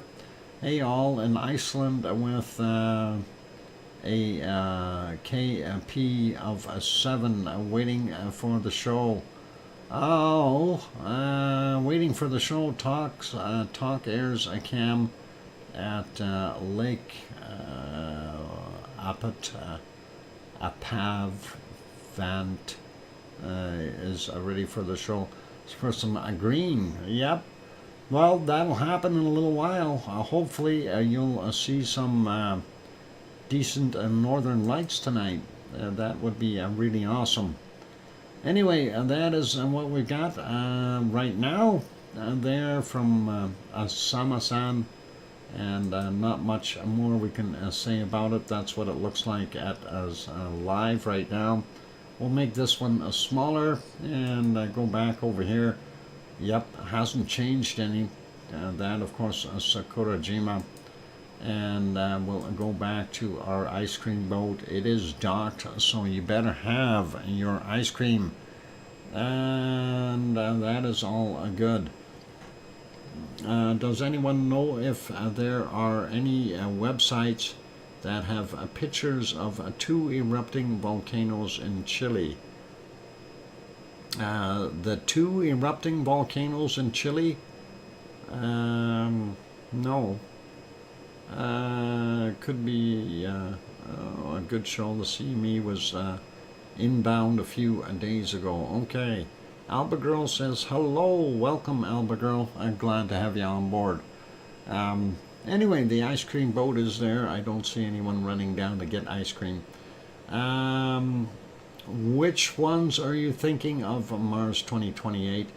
I don't think there is a website that has anything current other than maybe in volcanodiscovery.com, but other than that, I don't know of anyone else that would have anything that is ongoing. And you're probably thinking of Villarrica as one of them, and I don't know which the other one is that you might be thinking of there. Sorry. Anyway, was trying. There. All right, let's go back over here. Old Faithful finally doing its thing. Okay, so while Old Faithful is doing its thing, I will read the volcano report, you guys. So we'll get that out of the way. So for those good people who need to know, anyway. Last night, Saturday night's activity, Nevado del Chilean could be the other one, possibly Sioux. Anyway, 8 volcanoes for last night's activity list. Sangay in Ecuador, significant volcanic ash emissions to 40,000 feet or 12,200 meters reported at 1545. Reventador there, and that had new volcanic ash emissions to 15,000 feet, 4,600 meters. Let's see, that came in at 1,700. Sabancaya in Peru, puff emissions to 22,000 feet or 6,700 meters, reported yesterday at 2,000. Semeru, East Java, and that is saying volcanic ash observed on the satellite imagery, and that was at 2015. Popocatépetl, Central Mexico, frequent emissions to 22,000 feet or 6,700 meters reported at. Why are they moving away? What's going? Wow. Sorry, sidetracked here. I thought the Old Faithful was erupting, and they're moving the camera away from Old Faithful. Doesn't make a lot of sense.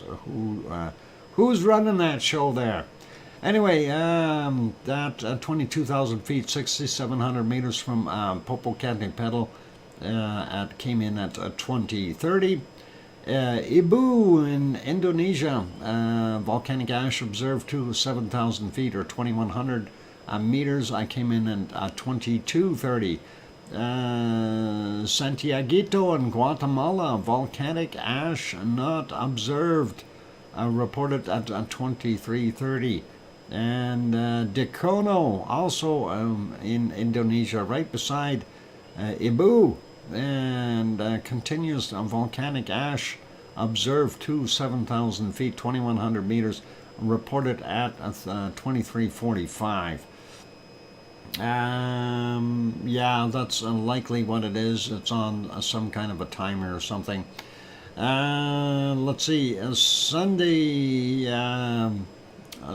activity, 6 volcanoes on our list. Suwanosejima reported, erupted at 5,000 feet or 1,500 meters, reported at 15 minutes after midnight, their time. And then again to 6,000 feet or 1,800 meters, reported at 11:30. And let's see, thanks for the 5-minute warning. Fuego in Guatemala, volcanic ash not observed, reported at 1:45 a.m. New volcanic ash emissions to 14,500 feet or 4,400 meters, reported at 9:15 a.m. And we've seen the separate report for that. With the tremendously large-sized lava bombs.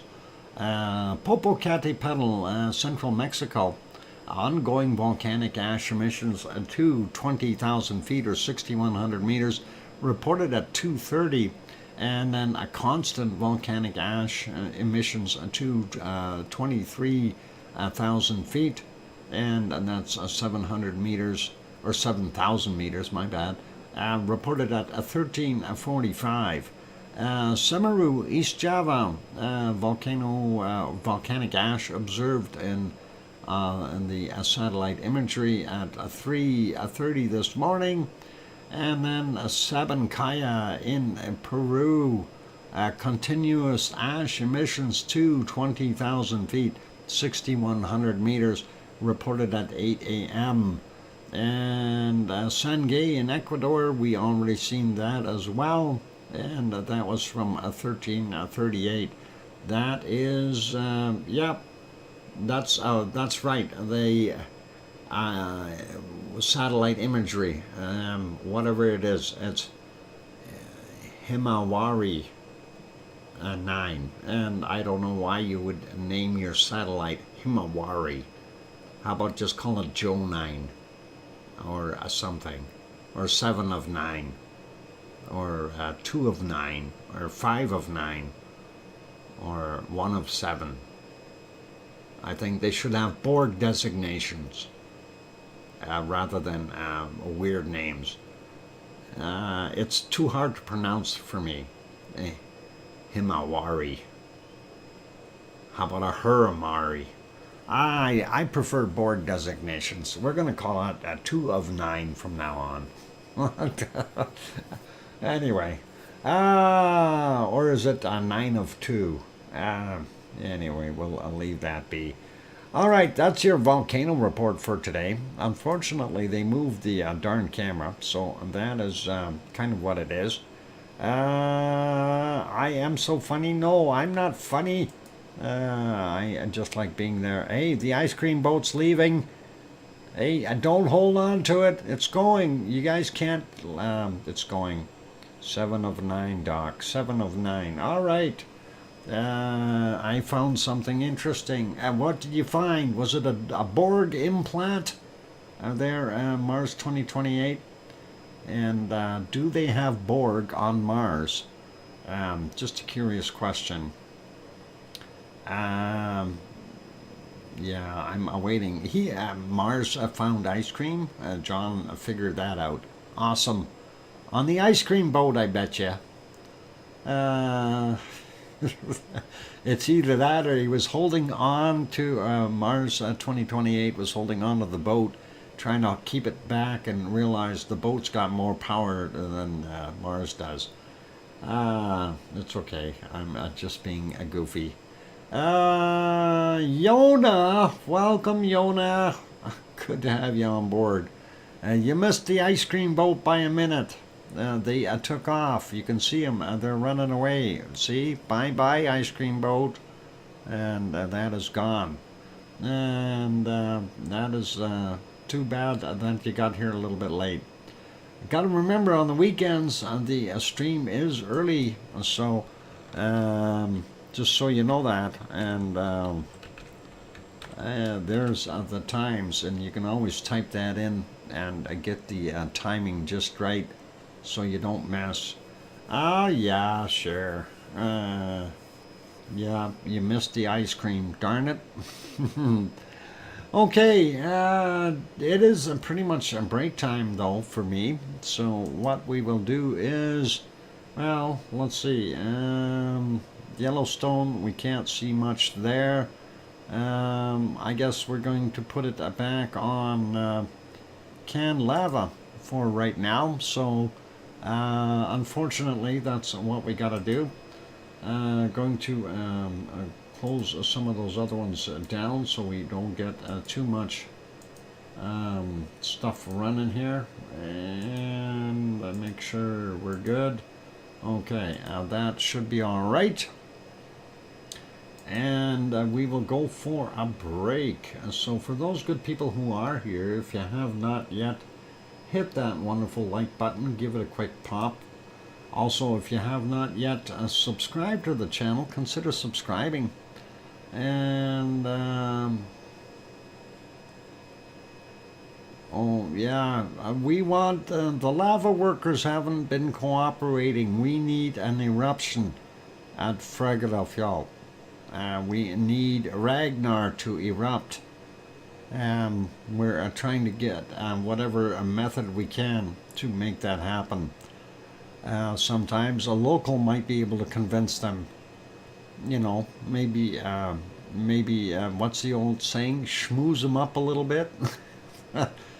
Anyway, I'm your host, DrFox2000. I'm going for my break. Don't go away, and we will be back in about 5 or 6 minutes. For those good people who have not yet hit the like button, give it a quick pop. Also, subscribe if you haven't done that yet. I'll be back after the break. Thanks.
there we go.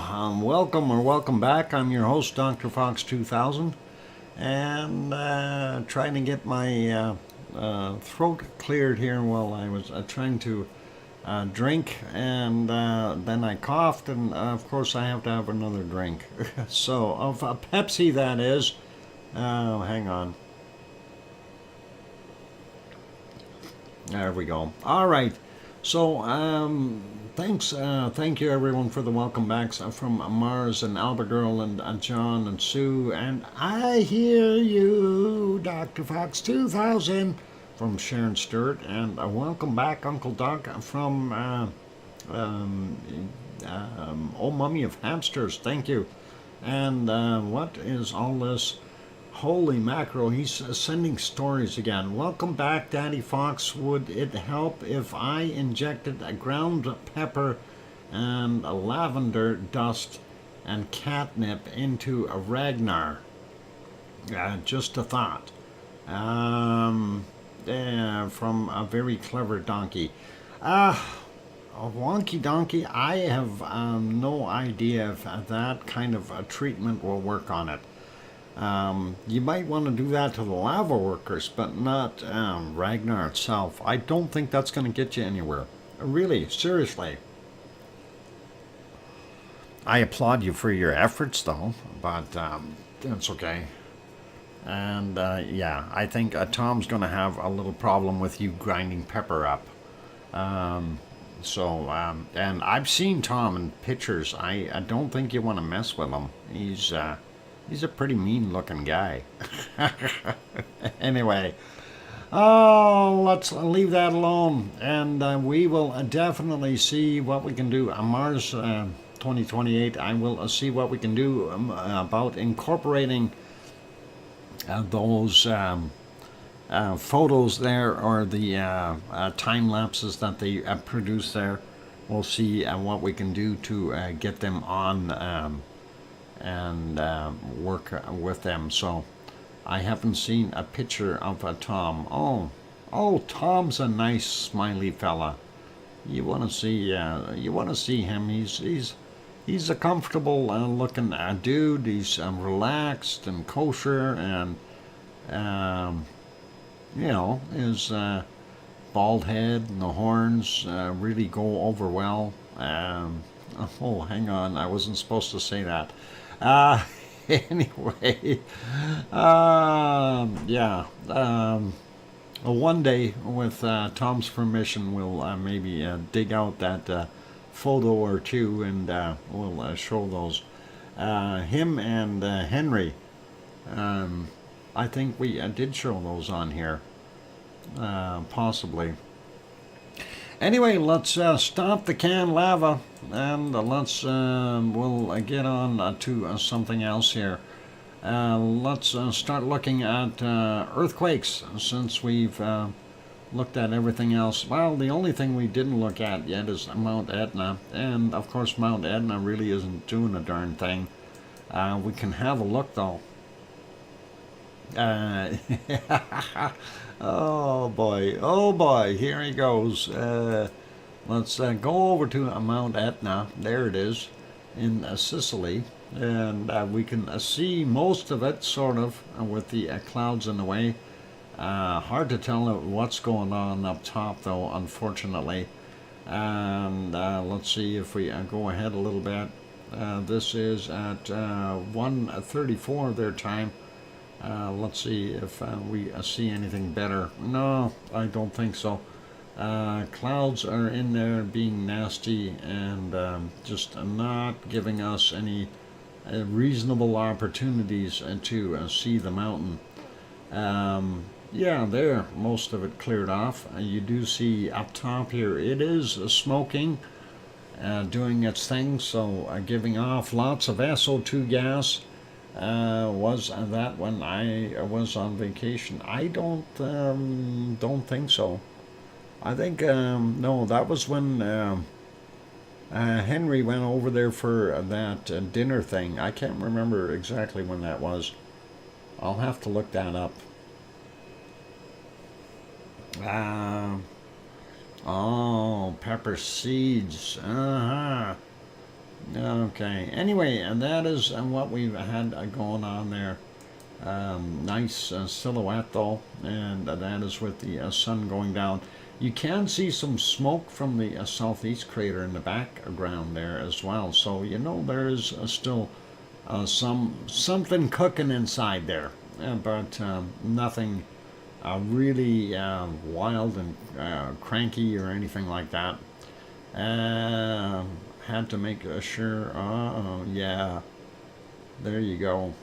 Anyway, we'll put that back on live. That is what it looks like right now. Unfortunately, you can't see a darn thing in the background. But let's go over, and we'll make that smaller so I don't burn any extra get up and go. And I will go over to our earthquakes, and we'll have a look there. I got to get myself on the earthquake map.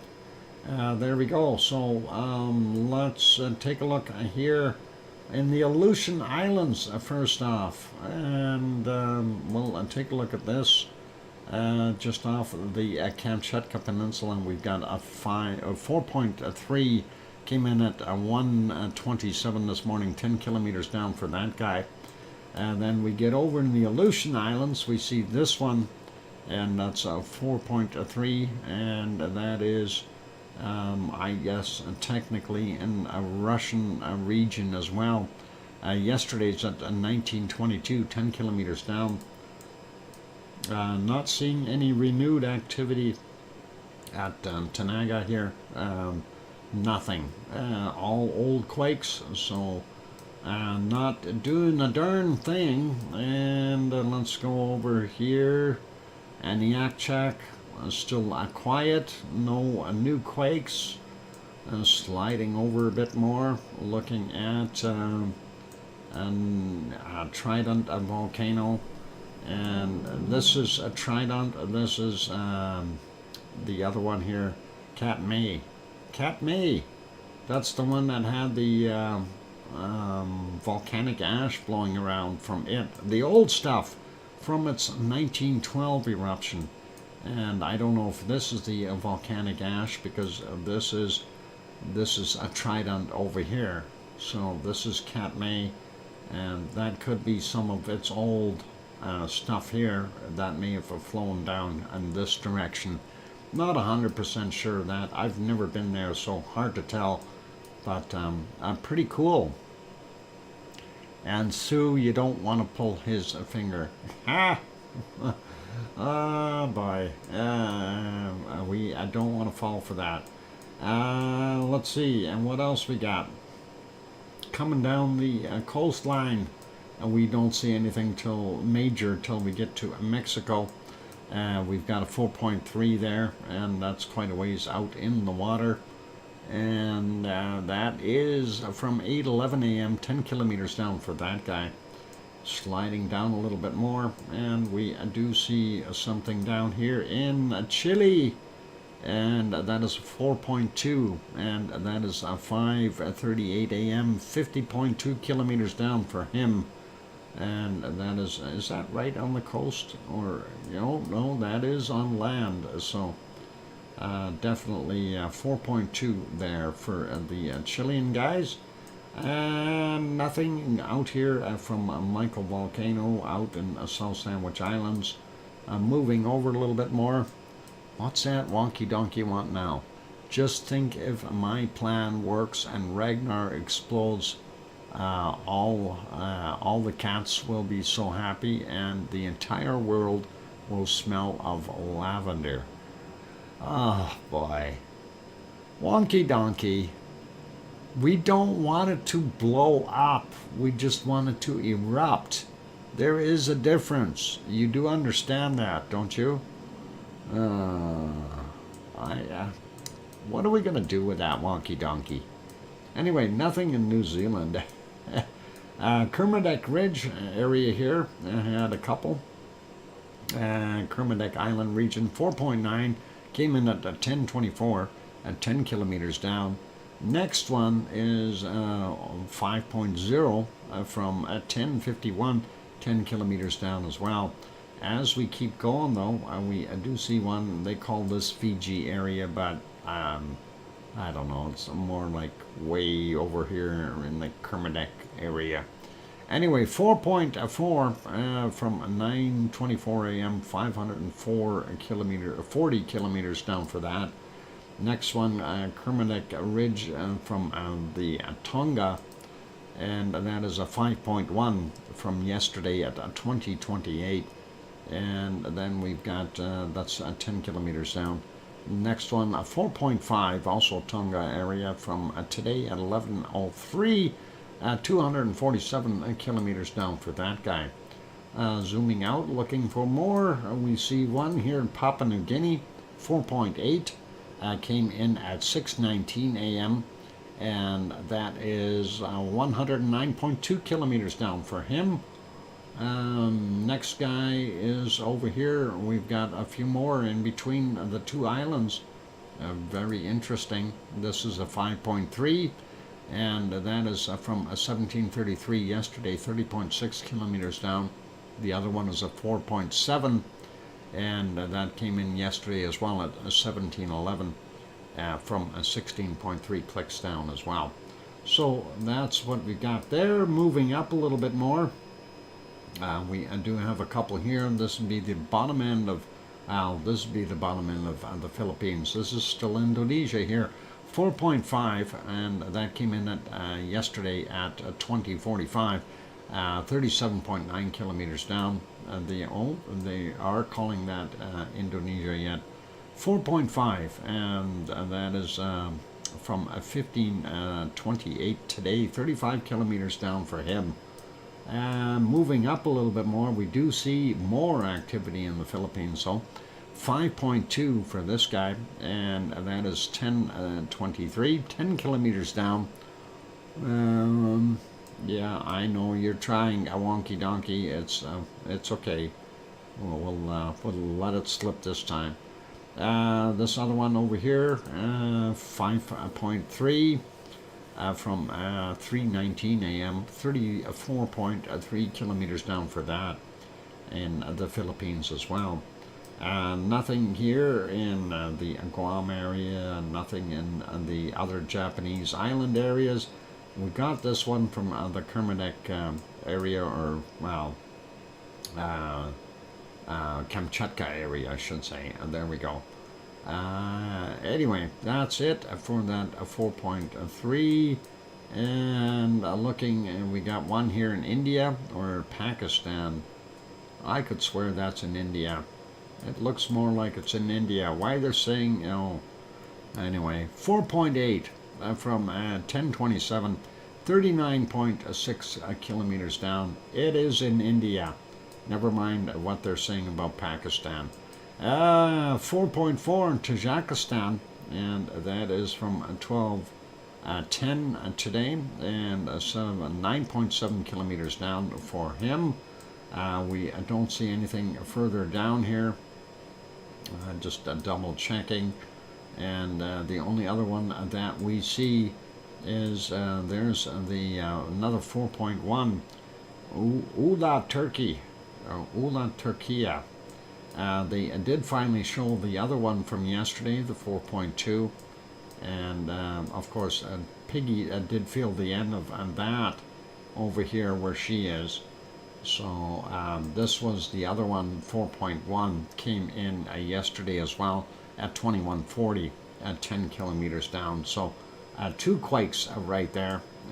Interesting to see, and kind of good that it's letting off the pressure with lower sized quakes, and that's not so damaging for people. Do want to point out these ones here. We do have now a whole swarm over here, and it's interesting. We had one before, and now we got a bunch. 3.6, and that is in New York. That is at 12:10, 8.9 kilometers down for that. This one here is 1.4, and that is 1 kilometer northwest of Adams, New York. So pretty wild. 12:38, 6 clicks down. Other one, 1.5, 6.1 kilometers down, and that is from 1221. This guy down here, 1.5 from 1223, and on the other side there's a 1.3 from 1232, 10.3 kilometers down for that one. And I think we missed this guy here, 1.3, 1312, 7.5 kilometers down. So a little swarm there, kind of weird to see that. And if we go to the street map, we can show you exactly where it is.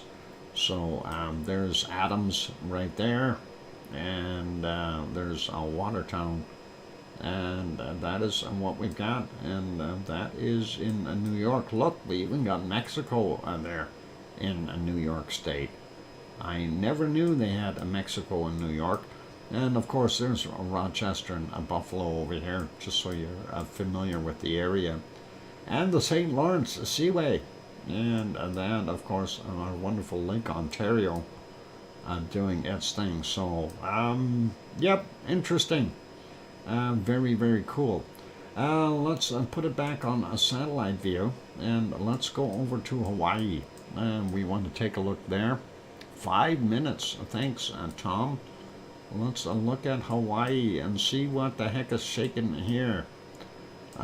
Stragglers first, so let's get this one. And that is on the south west side, I guess west side for the most part. 2.0 from yesterday, 2035, 14.9 kilometers below sea level for that guy. We'll get the 2 up here on Mauna Loa. We do have a 2.0 from 1552, 39.8 kilometers down. The other one here is a 2.2 from 8:55 a.m. and that is 1.1 kilometer down below sea level. And we might as well grab this guy here on the side of the hill. 2.1 from 1:01 a.m., 6 kilometers below sea level. Let's grab everything in the Pahala area real quick. They're between 28.6 and 37 kilometers down, so I won't mention depths. Not that many of them anyway. 2.6 from yesterday at 21:19. Then we've got 1.7 from yesterday at 17:08. And then we've got this guy here. 2.1 from 1547, and that is an odd quake because that's only 3.3 kilometers below sea level. Next one is 2.3, 1547 is the time on that one. 2.5 from yesterday at 22:03. This one is 2.1 from today at 13:25. Next one is 2.4 from 5:07 a.m.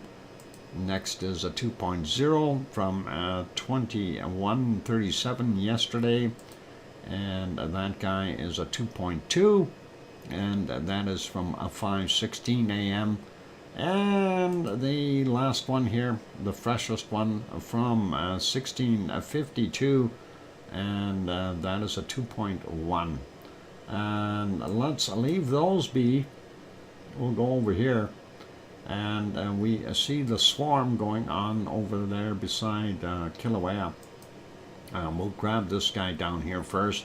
1.9, and that was from 2342, 2.7 kilometers below sea level. When we get over here, we'll get these other ones out of the way first. 2.0, 1:01 a.m., and that is 1.1 kilometers above sea level, so very close to the surface here. This one is a 2.0 from yesterday at 23:06, 1.1 kilometers below sea level. The only one right in the crater, 0.3 from yesterday at 1933, and that's 1.4 kilometers below sea level.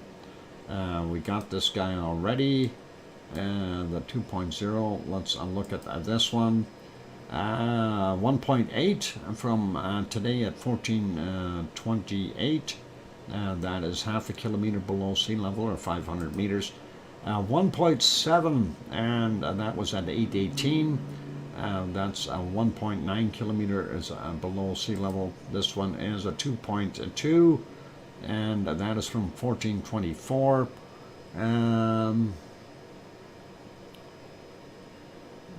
Rebounding after being pushed by the ice sheets. Yeah, actually, yeah, you're right, Mars. Some of that does happen over there. The ice is thick, but it wasn't that thick this year, so it shouldn't be doing that. Anyway, let's see. This one, 2.2, 1424, 1.3 clicks below sea level. Then we've got 1.7 from 37 yesterday, 2.4 kilometers down, 1.4 from 1.8 kilometers down, 2003 yesterday. This guy here, 0.8 from 2006 yesterday, 1.6 kilometers below sea level. This one, 2.1, 2115. 2.1 kilometers down, and then a 2.3 from 1837 yesterday, 1.6 kilometers below sea level, 2.5 from 1833, same depth, 1.6 kilometers below sea level, and a 4.1 from 1823 yesterday, 1.2 kilometers below sea level. So that is our quakes there. It is the top of the hour. Time for me to take a break. That 4.1, definitely a lot bigger than what we typically see there in Hawaii. And that is kind of spooky and kind of awesome in a way.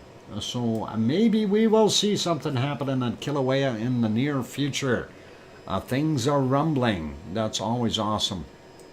Let's put you back on the footage of the lava, and we will get the music going. For those good people who are here, if you have not yet hit that like button, please consider hitting the like button. That'd be awesome of you. Also, if you have not yet subscribed to the channel, consider subscribing. That'd really be cool too. On that friendly note, I am your host, DrFox2000, here in Edmonton, Alberta, Canada. I'm going to go take a break for 5 or 6 or 7 minutes. Don't go away. More to come after the break. We'll take a look at earthquakes in the Canary Islands, you know, the other Azores. Oh, hang on, Canary Islands. The other Hawaii. Okay, I'll be back.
there we go. The microphone is back on. Welcome back, everyone. Glad to have you all on board. I'm your host, Dr. Fox2000. You're watching VolcanoX live stream. And thank you, Sue and Mars and John and Mummy of Hamsters is saying, welcome back, Uncle Doc. All cool. Thank you very kindly, everyone. And I, there it is. And I hear you, Dr. Fox2000. Something like that. Oh boy, I gotta work on those vocals. I need singing lessons. Oh boy. Yeah, alright. Let's park our lava for a minute or two or three, and we'll see. That can is getting near the end. We'll move that back a little bit. There. Oh, into the foggy stuff. All right. Let's go back over to our wonderful earthquakes, and I wonder what happened to One Fish 26. I hope he didn't. He's supposed to look at the seamound over here. I hope he didn't smack into it, or some other one, and cause an earthquake. I hope not. What a guy. 1.74 kilometers down, and that is from 6:58 this morning. At 6:09 we had another one, and that is this one. 2.1, and that is 14 kilometers down from 6:09 this morning, and that's it for the ones today. So just these two, 1.7 and a 2.1, and of course we think it's this guy that's causing the problem, but you never know. Anyway, we only see one here on Tenerife itself, Tenerife. And that is a very small one, not going to worry about him. Let's see what's new there. Nothing new on La Palma. So the good people of La Palma are able to sleep the last night anyway, couple nights, and that is awesome. Very small little tiny quakes, so they wouldn't likely not have felt them anyway. Not going to worry about those. So let's get over to our SO2 map, and we'll get that process going, and we'll do a quick refresh, and we'll see what we've got on our agenda there. Moving over, there we go. All right, the weather guessers are changing the tune. They said yesterday it'd be sunny on Monday. Now they've got showers on Monday, and they've got midnight somewhere thereabouts, and they've got some rain listed too, which, it's amazing how they keep changing everything every hour or so. Up-to-date reporting, I guess. Anyway, we are seeing that plume here in the Kamchatka Peninsula. That low, of course, has twirled it all the way around, so that's the original stuff that went all the way over here and got turned around and came all the way back, and now is being devoured by that low that's sitting just on the west side of the Kamchatka Peninsula.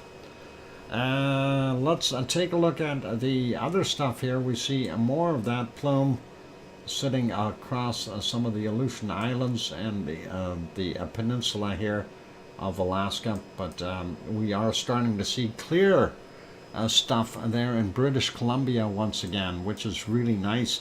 Northern Alberta, and of course in the Northwest Territories, and into Saskatchewan and Manitoba has got fairly high levels of SO2 today. We see that going all the way down into the U.S. though, from Saskatchewan cutting across the eastern portions of Montana, North Dakota, South Dakota, Nebraska, going through Kansas and Missouri, and ending up in Illinois and Indiana, and portions of Kentucky there, and even into Tennessee and Arkansas. So lots of areas affected. including Wisconsin and looks like northern Ontario as well. Yeah, shivelish mess is still floating around everywhere, and you can see that across Greenland and up here in the Canadian North, and of course north of Russia as well. They are getting it back, and we do see that over Iceland and also over Scotland now. So that is not so good. And then, of course, Norway, Sweden, and Finland being affected by it as well. Getting back down, though, into Central America, or, well, at least Mexico, we see Popocatépetl in Mexico City still combining their efforts. That wind is kind of keeping everything located here, not so much going across the Gulf of Mexico. We do see some of the outflow from Nicaragua as well as Costa Rica coming into the Pacific. Our stuff from Nevado del Ruiz fairly light today, so that's staying within Colombia. All good there. And then, of course, we slide down Sabancaya in this area, not so bad today. And down here, a couple of volcanoes. Well, I think this one down here would be Villarrica. I don't know what exactly is right there, but it's not overly bad, yeah, but it's staying localized. We do see some extra stuff there in Argentina, likely from Buenos Aires as well, and leftover stuff that was being circulated around. So yeah, Albert, put your mask on if you want to be okay.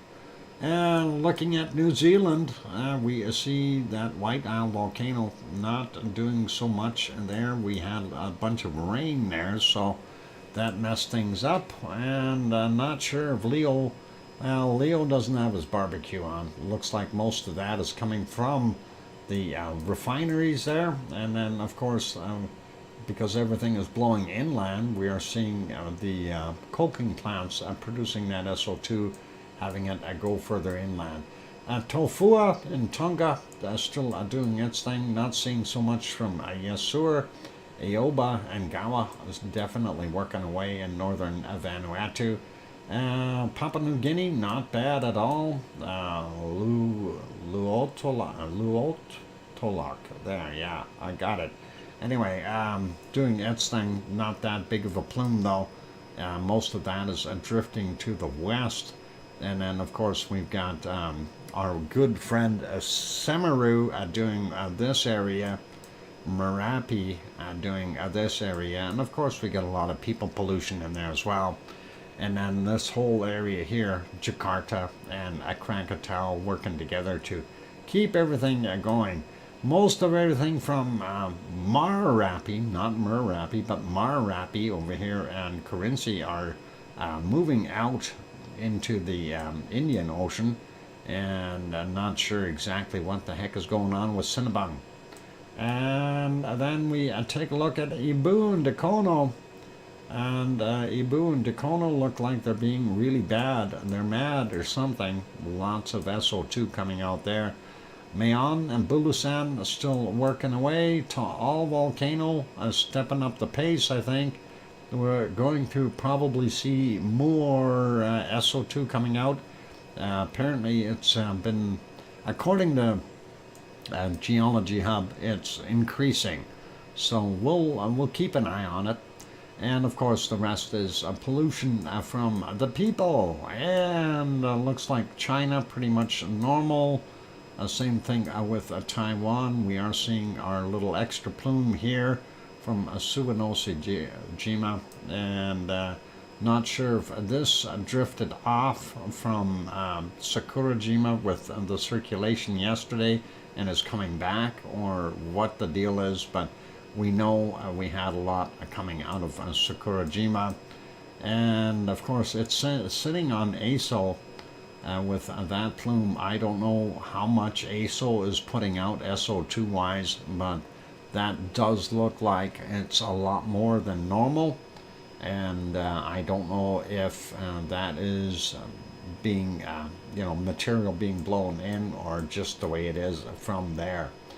Looking in the Tokyo area, Osama, very, very little SO2 coming from it. And getting back up here, and of course we can't really tell what's coming from anything there, whether what is it, and Chikarachi and Ibiko, if they're throwing out anything. It does look like we've got some pluming happening, likely from Shivlash and what is the other one? Klyushevskoy, it would be the other one up here, and that could be what's being circulated into the funnel here. Hopefully that funnel will take more of that dirty air out and clean it.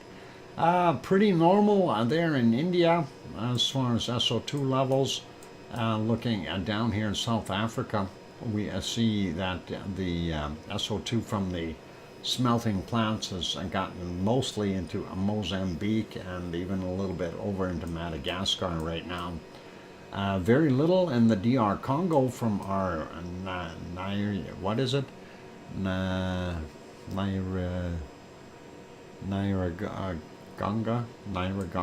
I think. Something like that. Anyway, the two volcanoes there are doing their thing. Hardly anything from RTVE, and we do see our oh, hang on, I'll come and think of it. Yeah, I was trying to think of what the name was. Nairagonga, Goma 1 and 2. They're right near Goma. Okay, Goma is one of their local cities there. Anyway, all right. Saudi Arabia, we are seeing what we've got there, and the oil refineries. That's what they do. Oil refineries, dirty, dirty, dirty. Baghdad, Kuwait, and of course Saudi Arabia and Iran. So Iraq, Iran, and Saudi are responsible. Lots of SO2 sitting here all of a sudden. It looks like two plumes, one coming out of our wonderful Stromboli, the other one from Etna. And that is kind of what we're seeing there. Spain and Portugal, not bad. France, not bad. Half of Germany is not bad. Actually, most of Europe, I would say, the western portions of Europe, not that bad. Levels are fairly low, including most of England, but we are seeing up here in Scotland, the levels of SO2 are starting to go up. So, yeah, you'll experience that too. It's lots of fun. If you are finding yourself coughing or wheezing and sneezing and other things, that is why, right there. Iceland, of course, has that over top of them as well, and then you see these plumes. Looks like up here in Svalbard, they're getting nailed with a lot of that, as well as some of the other islands up in the north, including our wonderful ice is probably turning orange or yellow up there. Don't eat the yellow snow in Greenland. All right, let's go over to our weather map. We'll see what is happening on the weather map, whether we like it or not. And let's take a look here. Northern portions first of North America. We are seeing some very cold temperatures coming back into Alaska, and also into yeah, if you type in exclamation weather map, that will bring that up. Ventusky exclamation weather map. That'll bring it up. So, yeah, maybe I put a T in there. There you go. Yeah, it's okay. We will get it right. Anyway, cold up north there in the Yukon too. Same thing with up in the Northwest Territories and going into Nunavut. Looking at Alberta, looks a lot warmer than British Columbia, but there we go. Oh, that's the SO2 map. I thought, oh, that's the other one. That's windy.com. I thought I got to fix that up. I got to do an SO2 and split those up. We'll call the one the SO2 and the other one the weather map. Ventuski. We'll do it. We'll work on that later. 10 degrees in Vancouver right now, and we got about 9 or so over there on the rock for Bob, and not that bad though for them. Looks like Prince George about 11 degrees, and looks like not bad for most of those places. 11 there in Kamloops, Kelowna coming in at about 13. Looks a lot warmer down here. Of course, this is a desert area, so that is prone to heat up a little bit. Looking at Alberta, we see 14 in Edmonton for me, and 15 in Calgary. Lethbridge coming in at 16. Let's see what we've got in Swift Current. 9 degrees there for Kananaskis country. And moving over, looking at Winnipeg is 3 degrees, anywhere from about 2 or 3 degrees or so for Judy M out there. Hopefully not bad. We do see that warmer air is progressing northward, and hopefully we'll get more of that. That looks nice, that warmer air. We do still see some cold. That low is still sitting in the Hudson's Bay there, twirling around, pushing down that colder air, and hopefully it will move to the east and stop doing that, so they get to warm up in the Great Lake regions. 7 in Toronto right now. We've got about 6 in London. We've got about 8 there in Detroit. Chicago coming in at about 5. Henry's Place about 4 or 5 degrees as well. Montreal 8 degrees, and wow, looks like 11 there in Quebec City, and we are seeing anywhere from about 13 down to about 1 degree there in New Brunswick, and Nova Scotia is got some warmer temps, but not right at the coast. Looks like a 5 in Halifax, 4 in Cole Harbour. Not so good there, Sue. You need warmer temps. And out here in Newfoundland, anywhere from 1 to about 3 degrees. Not that great either.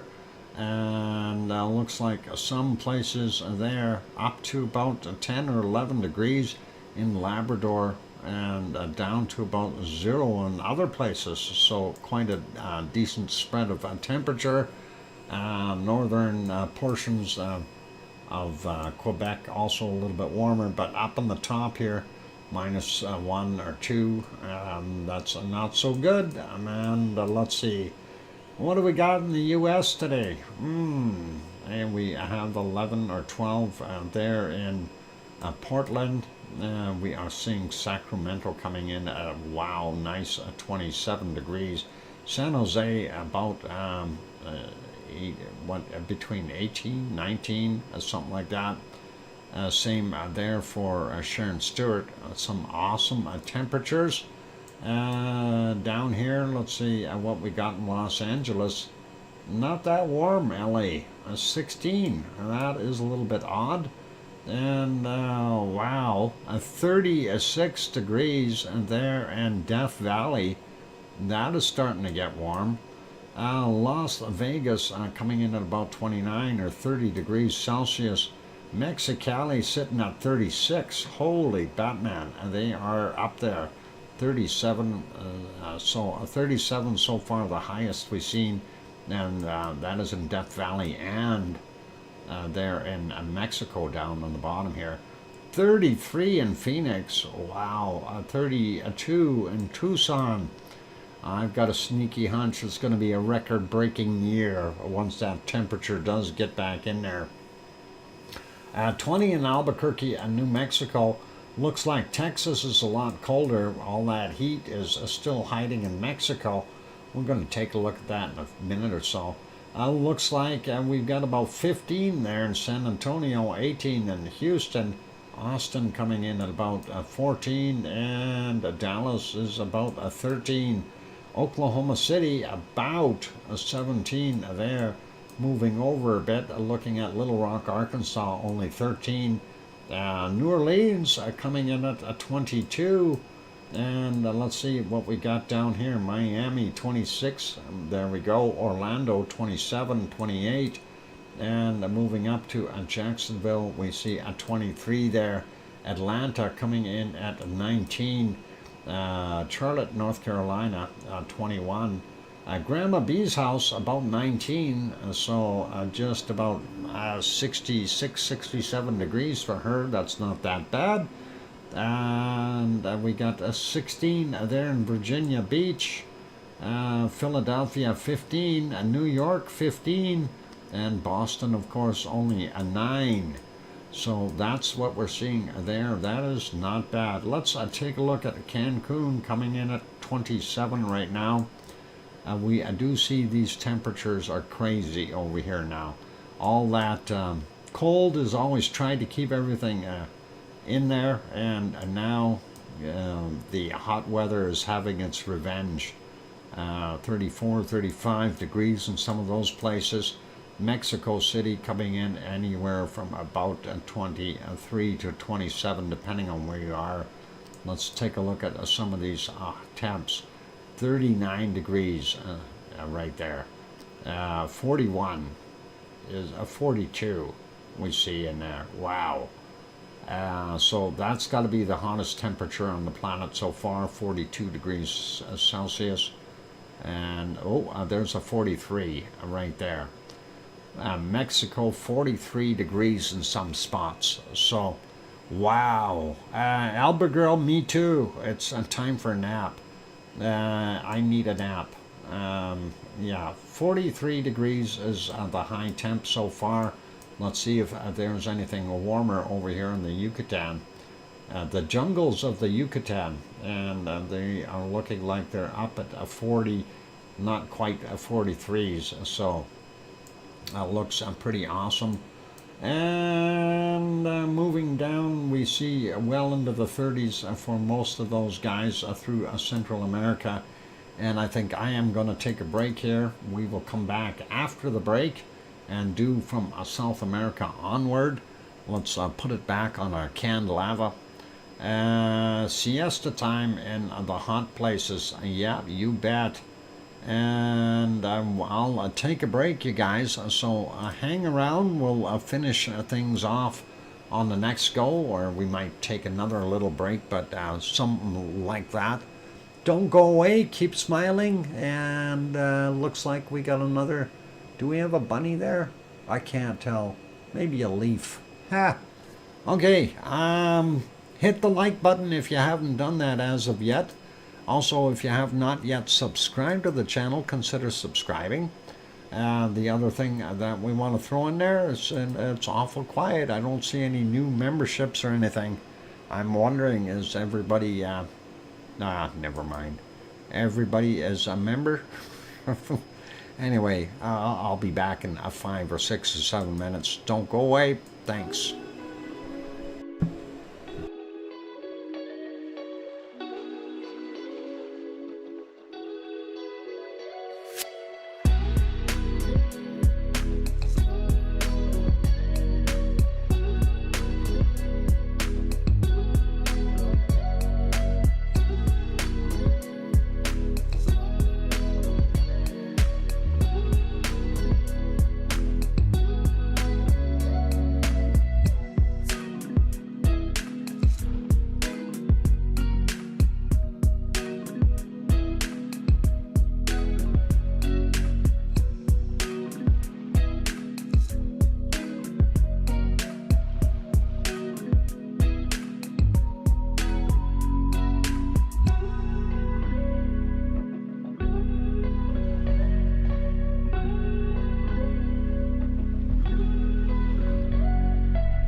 the microphone is back on.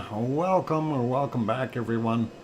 I'm your host, DrFox2000, and you're watching VolcanoX live stream. Thank you to Sue and Mars for the welcome backs. I see a few more people had left.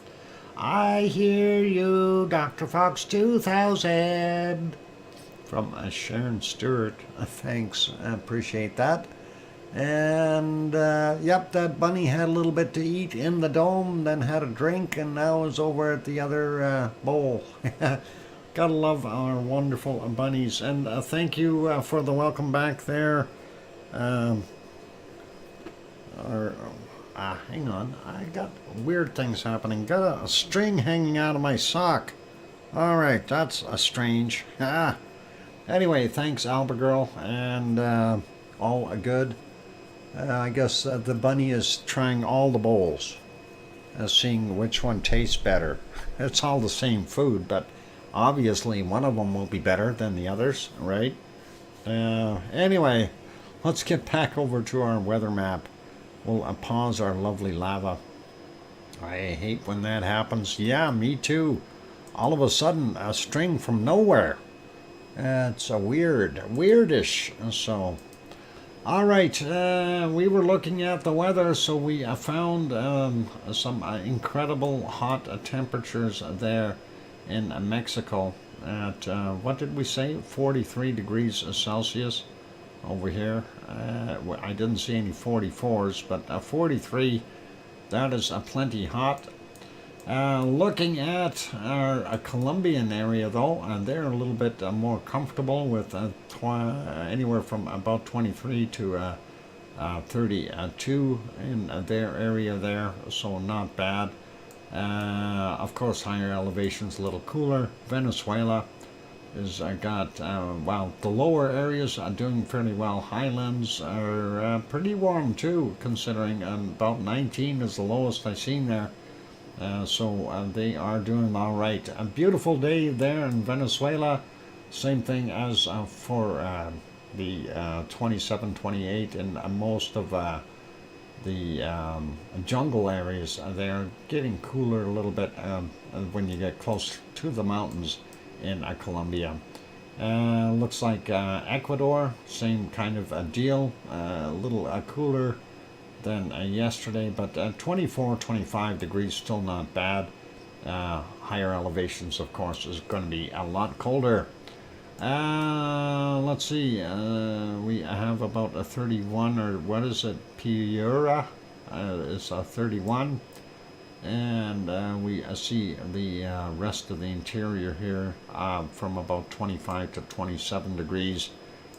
Southern and a little bit cooler, but not by much. And 23 looks like Bolivia.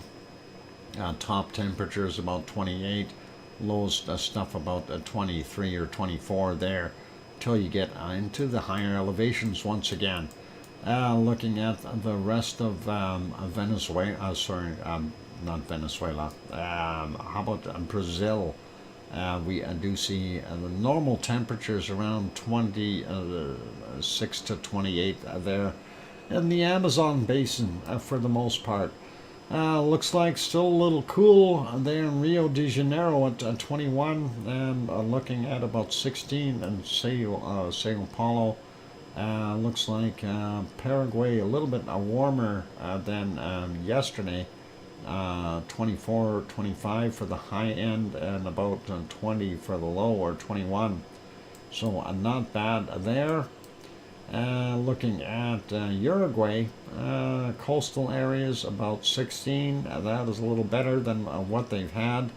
And Paysandú coming in at about 20 degrees right now, comfortable. 18 in Buenos Aires, and we see some colder temperatures there in the higher elevations in our wonderful Argentina, but they still have some nice temps. Not bad, 23 up there, and dropping down to 18, 19. We see that cold air trying to infiltrate. And then, of course, the Chilean stuff. We looks like about 15 there in Santiago, Chile. And we see more warm temperatures coming their way, so they'll warm up again a little bit. Moving over to New Zealand, and that looks cold. Christchurch is 11 degrees right now with all the Arctic air blowing on them. Single digits down on the bottom end here, 6 degrees. Even some colder temperatures on the higher elevations. Not good for them. Wellington only a 12 right now. Hastings coming in at a 10. Taupo coming in at about a 12. If we go and take a look at the Bay of Plenty, yesterday it was 20 degrees. Today it's about 16 or 17. Auckland about 16 right now as well. Not that warm. Tasmania 12 degrees in Hobart. Coastal areas up to about 14 degrees. Not so good. 13 in Melbourne. Leo's going to be cold. He's got to fire up that barbecue to warm things up. Get the global warming happening. Anyway, 16 in Adelaide. We see about 20 degrees there in Sydney. Home of our wonderful Oz and other people like Tom. There is 24 degrees there. That's not bad for Brisbane. And Perth coming in at about 16 degrees. And then we are seeing top ends about 27 degrees for the maximums there in Australia. That's not that warm. And we see this area here for Tonga and those places about 25, 24, 25. A little bit warmer there in Fiji. Well, not by much. They're actually down a little bit. 27, 28, normally about 30, 29 to 30. 25, 26 in New Caledonia today. Looks like about a degree lower than normal there in Vanuatu. Looks like Papua New Guinea, and not that warm either today. We're seeing some 26, 25, 24s. Wow, that is colder. They're cooling off today, and that is okay though. Same thing. Well, still pretty pleasant though there in Java and Sumatra as well. Again, not the warmest temperatures today for those guys. Of course, it's still very, very early in the morning, so remember that it's going to warm up. Looks like about 28 or 29 there in Bangkok. Thank you, Sue. Over in Manila, we're seeing about the same temperature, and the other areas, same kind of affair for the most part. Let's see what we've got in Kagoshima. Only 15 degrees right now. Hopefully they'll warm up. 15, 16 there. Tokyo coming in at about 12. We see that cold air again coming across from the mainland across the Sea of Japan, making everything cold. They need the wind blowing from the other direction. Sapporo only about anywhere from 6 to 8, depending on where you are. That low, we are still seeing it there. It is cooling things off on the Kamchatka Peninsula. No more 10 degrees there. 4 is about the highest we see, and that is twirling everything around pretty good. So hopefully that'll keep the SO2 levels down. Let's take a look at India. Delhi coming in at 21 right now. Down here in Sri Lanka, 24 to about, well, hang on, 21 in some spots, 20, 18. Yeah, well, that's a higher elevation. But yeah, pretty normal for them, up to 27 degrees. Pretty normal temperatures there for Madagascar. Cape Town, a little bit warmer today at 17. We still see that cold sitting in here around Johannesburg and that area.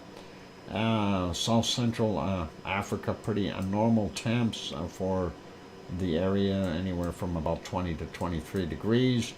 We are seeing some 35 degree temperatures now there in the Sahara. That's getting warmer all the time as we go along. So 35 is about the highest for them. Still some cold along the coast here, and I don't know why that high is maybe pumping that cold air down. We are seeing the higher elevations there, and Morocco still cold. Northern portions of Algeria as well as Tunisia and this area here in Libya still quite on the chilly side. Cairo still not as warm either, only 16 there right now. UAE finally seeing above 25 degrees in some places. Nice. And we are seeing up to about 32 in Oman, and up to about 30 there in Yemen, and then of course the other countries here up to about 30 or so in Saudi Arabia. Looking at Baghdad coming in at 24 degrees. Quick peek over here into Turkey, eastern side, 3-4 degrees for the most part. Malatya coming in at about 8. Adana coming in at 15 right now, and that's not so bad. Weather Rabbit, 13 degrees in Rabbit. Oh wow, that is cool. Piggy has got about 16 or 17 degrees right there. Thank you, Sue, for her out there in the island of Kos. We see 13 degrees in Athens, and of course we are seeing warmer temperatures around the coastal areas.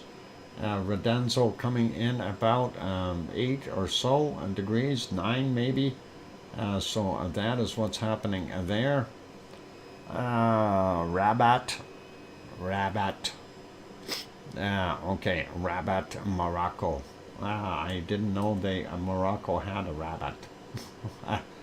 Let's see, 9 degrees. Yeah, so right in the ballpark there. Or is that Ribbit? 15 in Naples, Rome 14, 15 thereabouts, and Milano coming in at about 13. So they are definitely starting to warm up there. Looks like about the same type of temperatures, up to 17 on the coastal areas for Sardinia. Moving over a little bit more, looking at Lisbon is 16, it said. 16 in Madrid. Aurelio's place at about 12 right now. Moving up and over, Tanto's house got about 9 degrees, and about 10 in Paris. We do still see some cold there in the Alps. Doesn't matter whose Alps you're looking at, they're all cold. Munich coming in at about 10 or so, and 11 in Frankfurt. Cologne coming in at 11, about 10 over at Yvonne Kunkel's house. We see that nasty low sitting right over top of Holland, and that is not going to do them any good. 9 in Brussels. OFU Lux is somewhere between 8 and 10 degrees there. Happy flying. And of course we see pretty normal temperatures, and the same thing in Belgium for that area. 12 in Berlin, Hamburg coming in at 12 as well. Copenhagen coming in at 8, Aarhus coming in about 9 degrees. And let's take a look up on the northern places here. Oslo 4, Stockholm 6, St. Petersburg 11, holy mackerel, that warmed up. 9 out there in Moscow. Let's take a look in England. We've got 8 in London. Looks like out here in Wales we are seeing anywhere from about 5 to about 8 degrees for them. And then once we get up here, Leeds 6. There's the magic invisible line for Scotland. And then we've got 6 degrees in Glasgow. We got about 5 degrees in Aberdeen right now. And and the Highlands, of course, down to about 0 degrees. Dublin coming in at 8, and Irish Monk's House over on the other side coming in about 8 degrees as well. So that is not so bad. And then the only other place we want to check temperature is over here in Reykjavik in Iceland, and it says about 4 degrees. And that is pretty awesome and cold. Now hopefully Iceland will warm up a little bit. Let's take a look at precipitation, and we'll go from there. Yep, that nasty stuff. There's a low there, and there's got to be a low here and another low there.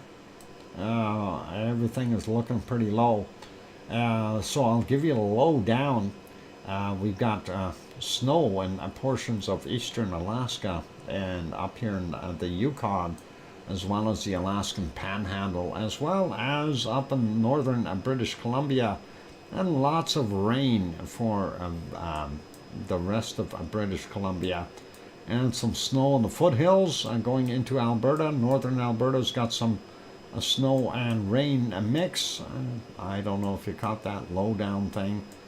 Some ice rain, wow, in the area too. So into Washington State, Spokane looks like it's raining as well, and that kind of thing. Looks drier in Saskatchewan and Manitoba.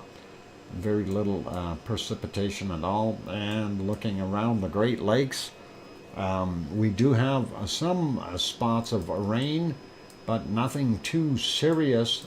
And then here we get over to Montreal and Boston. They've got that nasty storm is hitting them, and I'm assuming that's going to move eastward and eventually end up over top of Sioux there, and hopefully it won't be too bad. Still snow up there in Hudson's Bay as well. Storm down here in the Gulf of Mexico, and that is not going to do them much good. That's why we are seeing all that cold air being pulled down. Hopefully that will dissipate some and disappear. Looking at Mexico, Central America, lots of rain for those guys. South America, we are seeing rain in Venezuela, Colombia, Ecuador, Peru, and a good chunk of Brazil and the French Guiana and the other little countries there. I can't remember what all countries are there. Darn it. I know there's some. Let me actually switch this and let's see if it will tell me. No, it won't tell me. Darn it. What map had the stuff on it? They had the names of the countries on there. I guess no, it won't tell me. Darn it, I was hoping it was going to give me country names, but it won't. I'm not sure which one's which over here. One is Guyana, the other one's French Guiana. And I can't remember what the third country is. We'll have to look later. Going down into Argentina, we see up in the northern portion, so they are getting some rain there. No rain in Paysandú right now, in case the Irish monk is looking. And we see down here in Chile, they've got that nasty weather system. That high is making a big ridge here, and there's a low in between, and doing its thing. Let's take a look at New Zealand. Yep, that southerly wind is coming up from that high being over here, and it is driving the cold air northward. And rain in the southern end of New Zealand, as well as up on the North Island over by Hastings and the central portions and northeastern portions. And a good thing that this stuff is not on top of them, though. Let's take a look at Australia real quick. A little bit of rain there in Tasmania. Nothing down in the Melbourne area. We do see some spots along the eastern coast. Not Brisbane, though, but the other places. just a few here and there, nothing super bad. And we do see Perth is getting some rain, and the bottom southwest corner of Australia getting rain. Looking at that low out here, hopefully that's far enough away, not bugging anyone. This low probably causing some grief for Tonga and that area. Looks like Fiji is dry right now. New Caledonia likely getting some rain. And then we get in here to Papua New Guinea and Indonesia and Malaysian areas there. You pick the place and they'll get the rain. Philippines as well. And that is all good. And then, of course, we see along here Hong Kong probably getting some. The East China Sea / Yellow Sea are definitely having some water issues there too. The southern end of Japan, a little bit of rain there, but not that much. Up in the north, they are seeing some. And of course, here's the Kamchatka Peninsula. You pick the place. I'm sure it'll be snowing there today, tonight, or tomorrow. With that low sitting there, and of course that is pretty good. Some rain in places there in India as well as Sri Lanka and coastal areas of Madagascar. They're surrounded by storms. Down in Cape Town, they've got some rain there as well. And then of course the central portions of Africa have got rain. Sahara Desert is dry. Morocco's got a few spots. Still seeing a few spots of rain here in Saudi Arabia as well as down here in Yemen and Oman. And of course rain in eastern and central Turkey. No rain for Piggy, that is okay. Athens is no rain for them. Looks like no rain for Sicily, and the bottom half of Italy looks pretty dry. Not till you get past Rome that you start to see some rain up there, and that looks like it's in going into Switzerland and into Germany as well. Those places. Northern portions of Spain, a little bit of rain there in the mountains and so on. And looks like about half of France has got some rain. And of course here's that big low sitting over Holland. And that of course is getting a good chunk of Germany as well as Belgium, getting some water dropping on them. And looking real quick up in the north here, we see some snow in central Sweden and southern portions of Norway, and ice rain over in Finland, and that's not so good for them. And looking at England, we've got spots of rain just south of London, and then Birmingham here, a little bit to the north. And some snow up in the Highlands in Scotland, and some rain in North Ireland and South Ireland, or Ireland in general. And then we are getting over to Iceland real quick, and we do see some snow on the southern Icelandic coast, and some rain over here on the eastern part of the Reykjanes Peninsula, and some snow up in the higher elevations there. So that's what we're seeing. Lots of snow there in Greenland, and some ice rain going over from Baffin Island all the way over to Greenland through the Davis Strait there. So that is what our weather looks like today.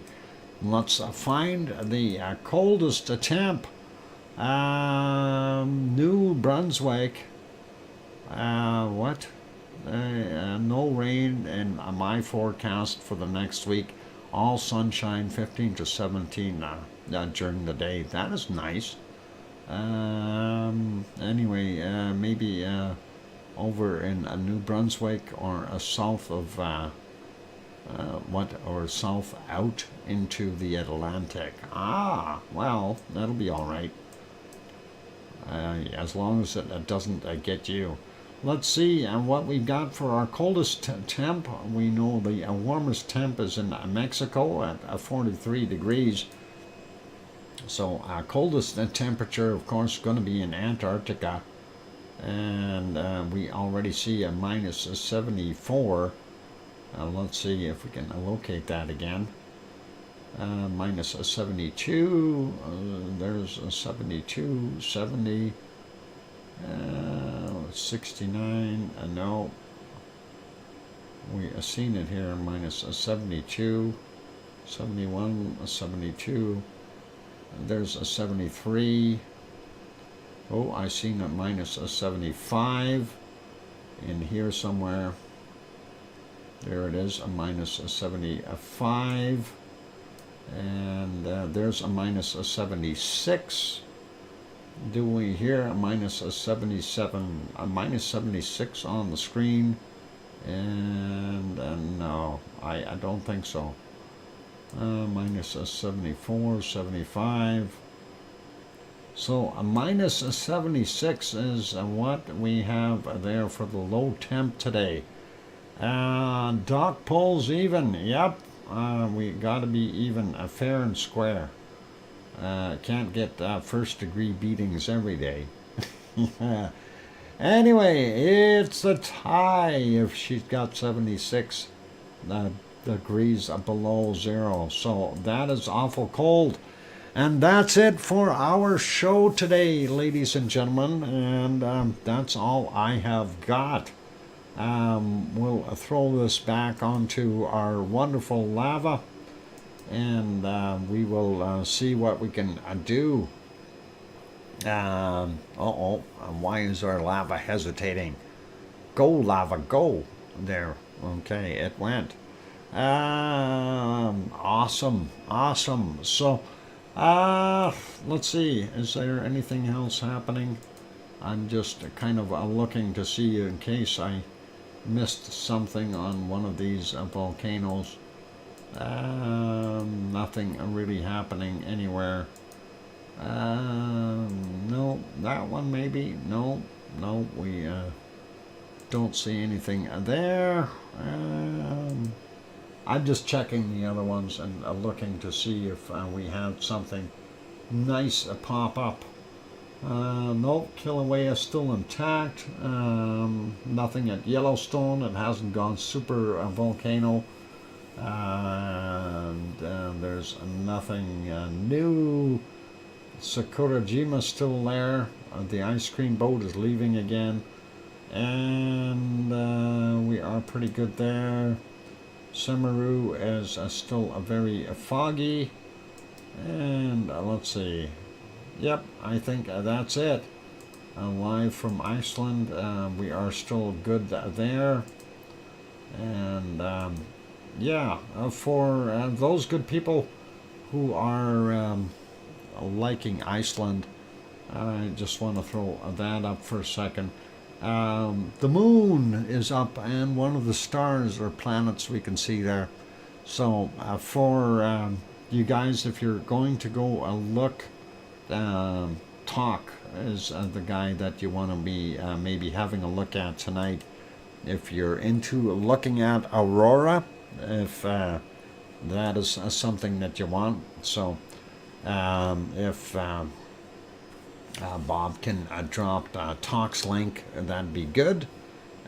Just do that. And then anyway, I want to say thank you, everyone, for being here. You guys are awesome. I still see 20 people in the chat, so that's wonderful. Big thank you to our moderators, of course. Arizona Snowman, Piggy, C&D Boy, and of course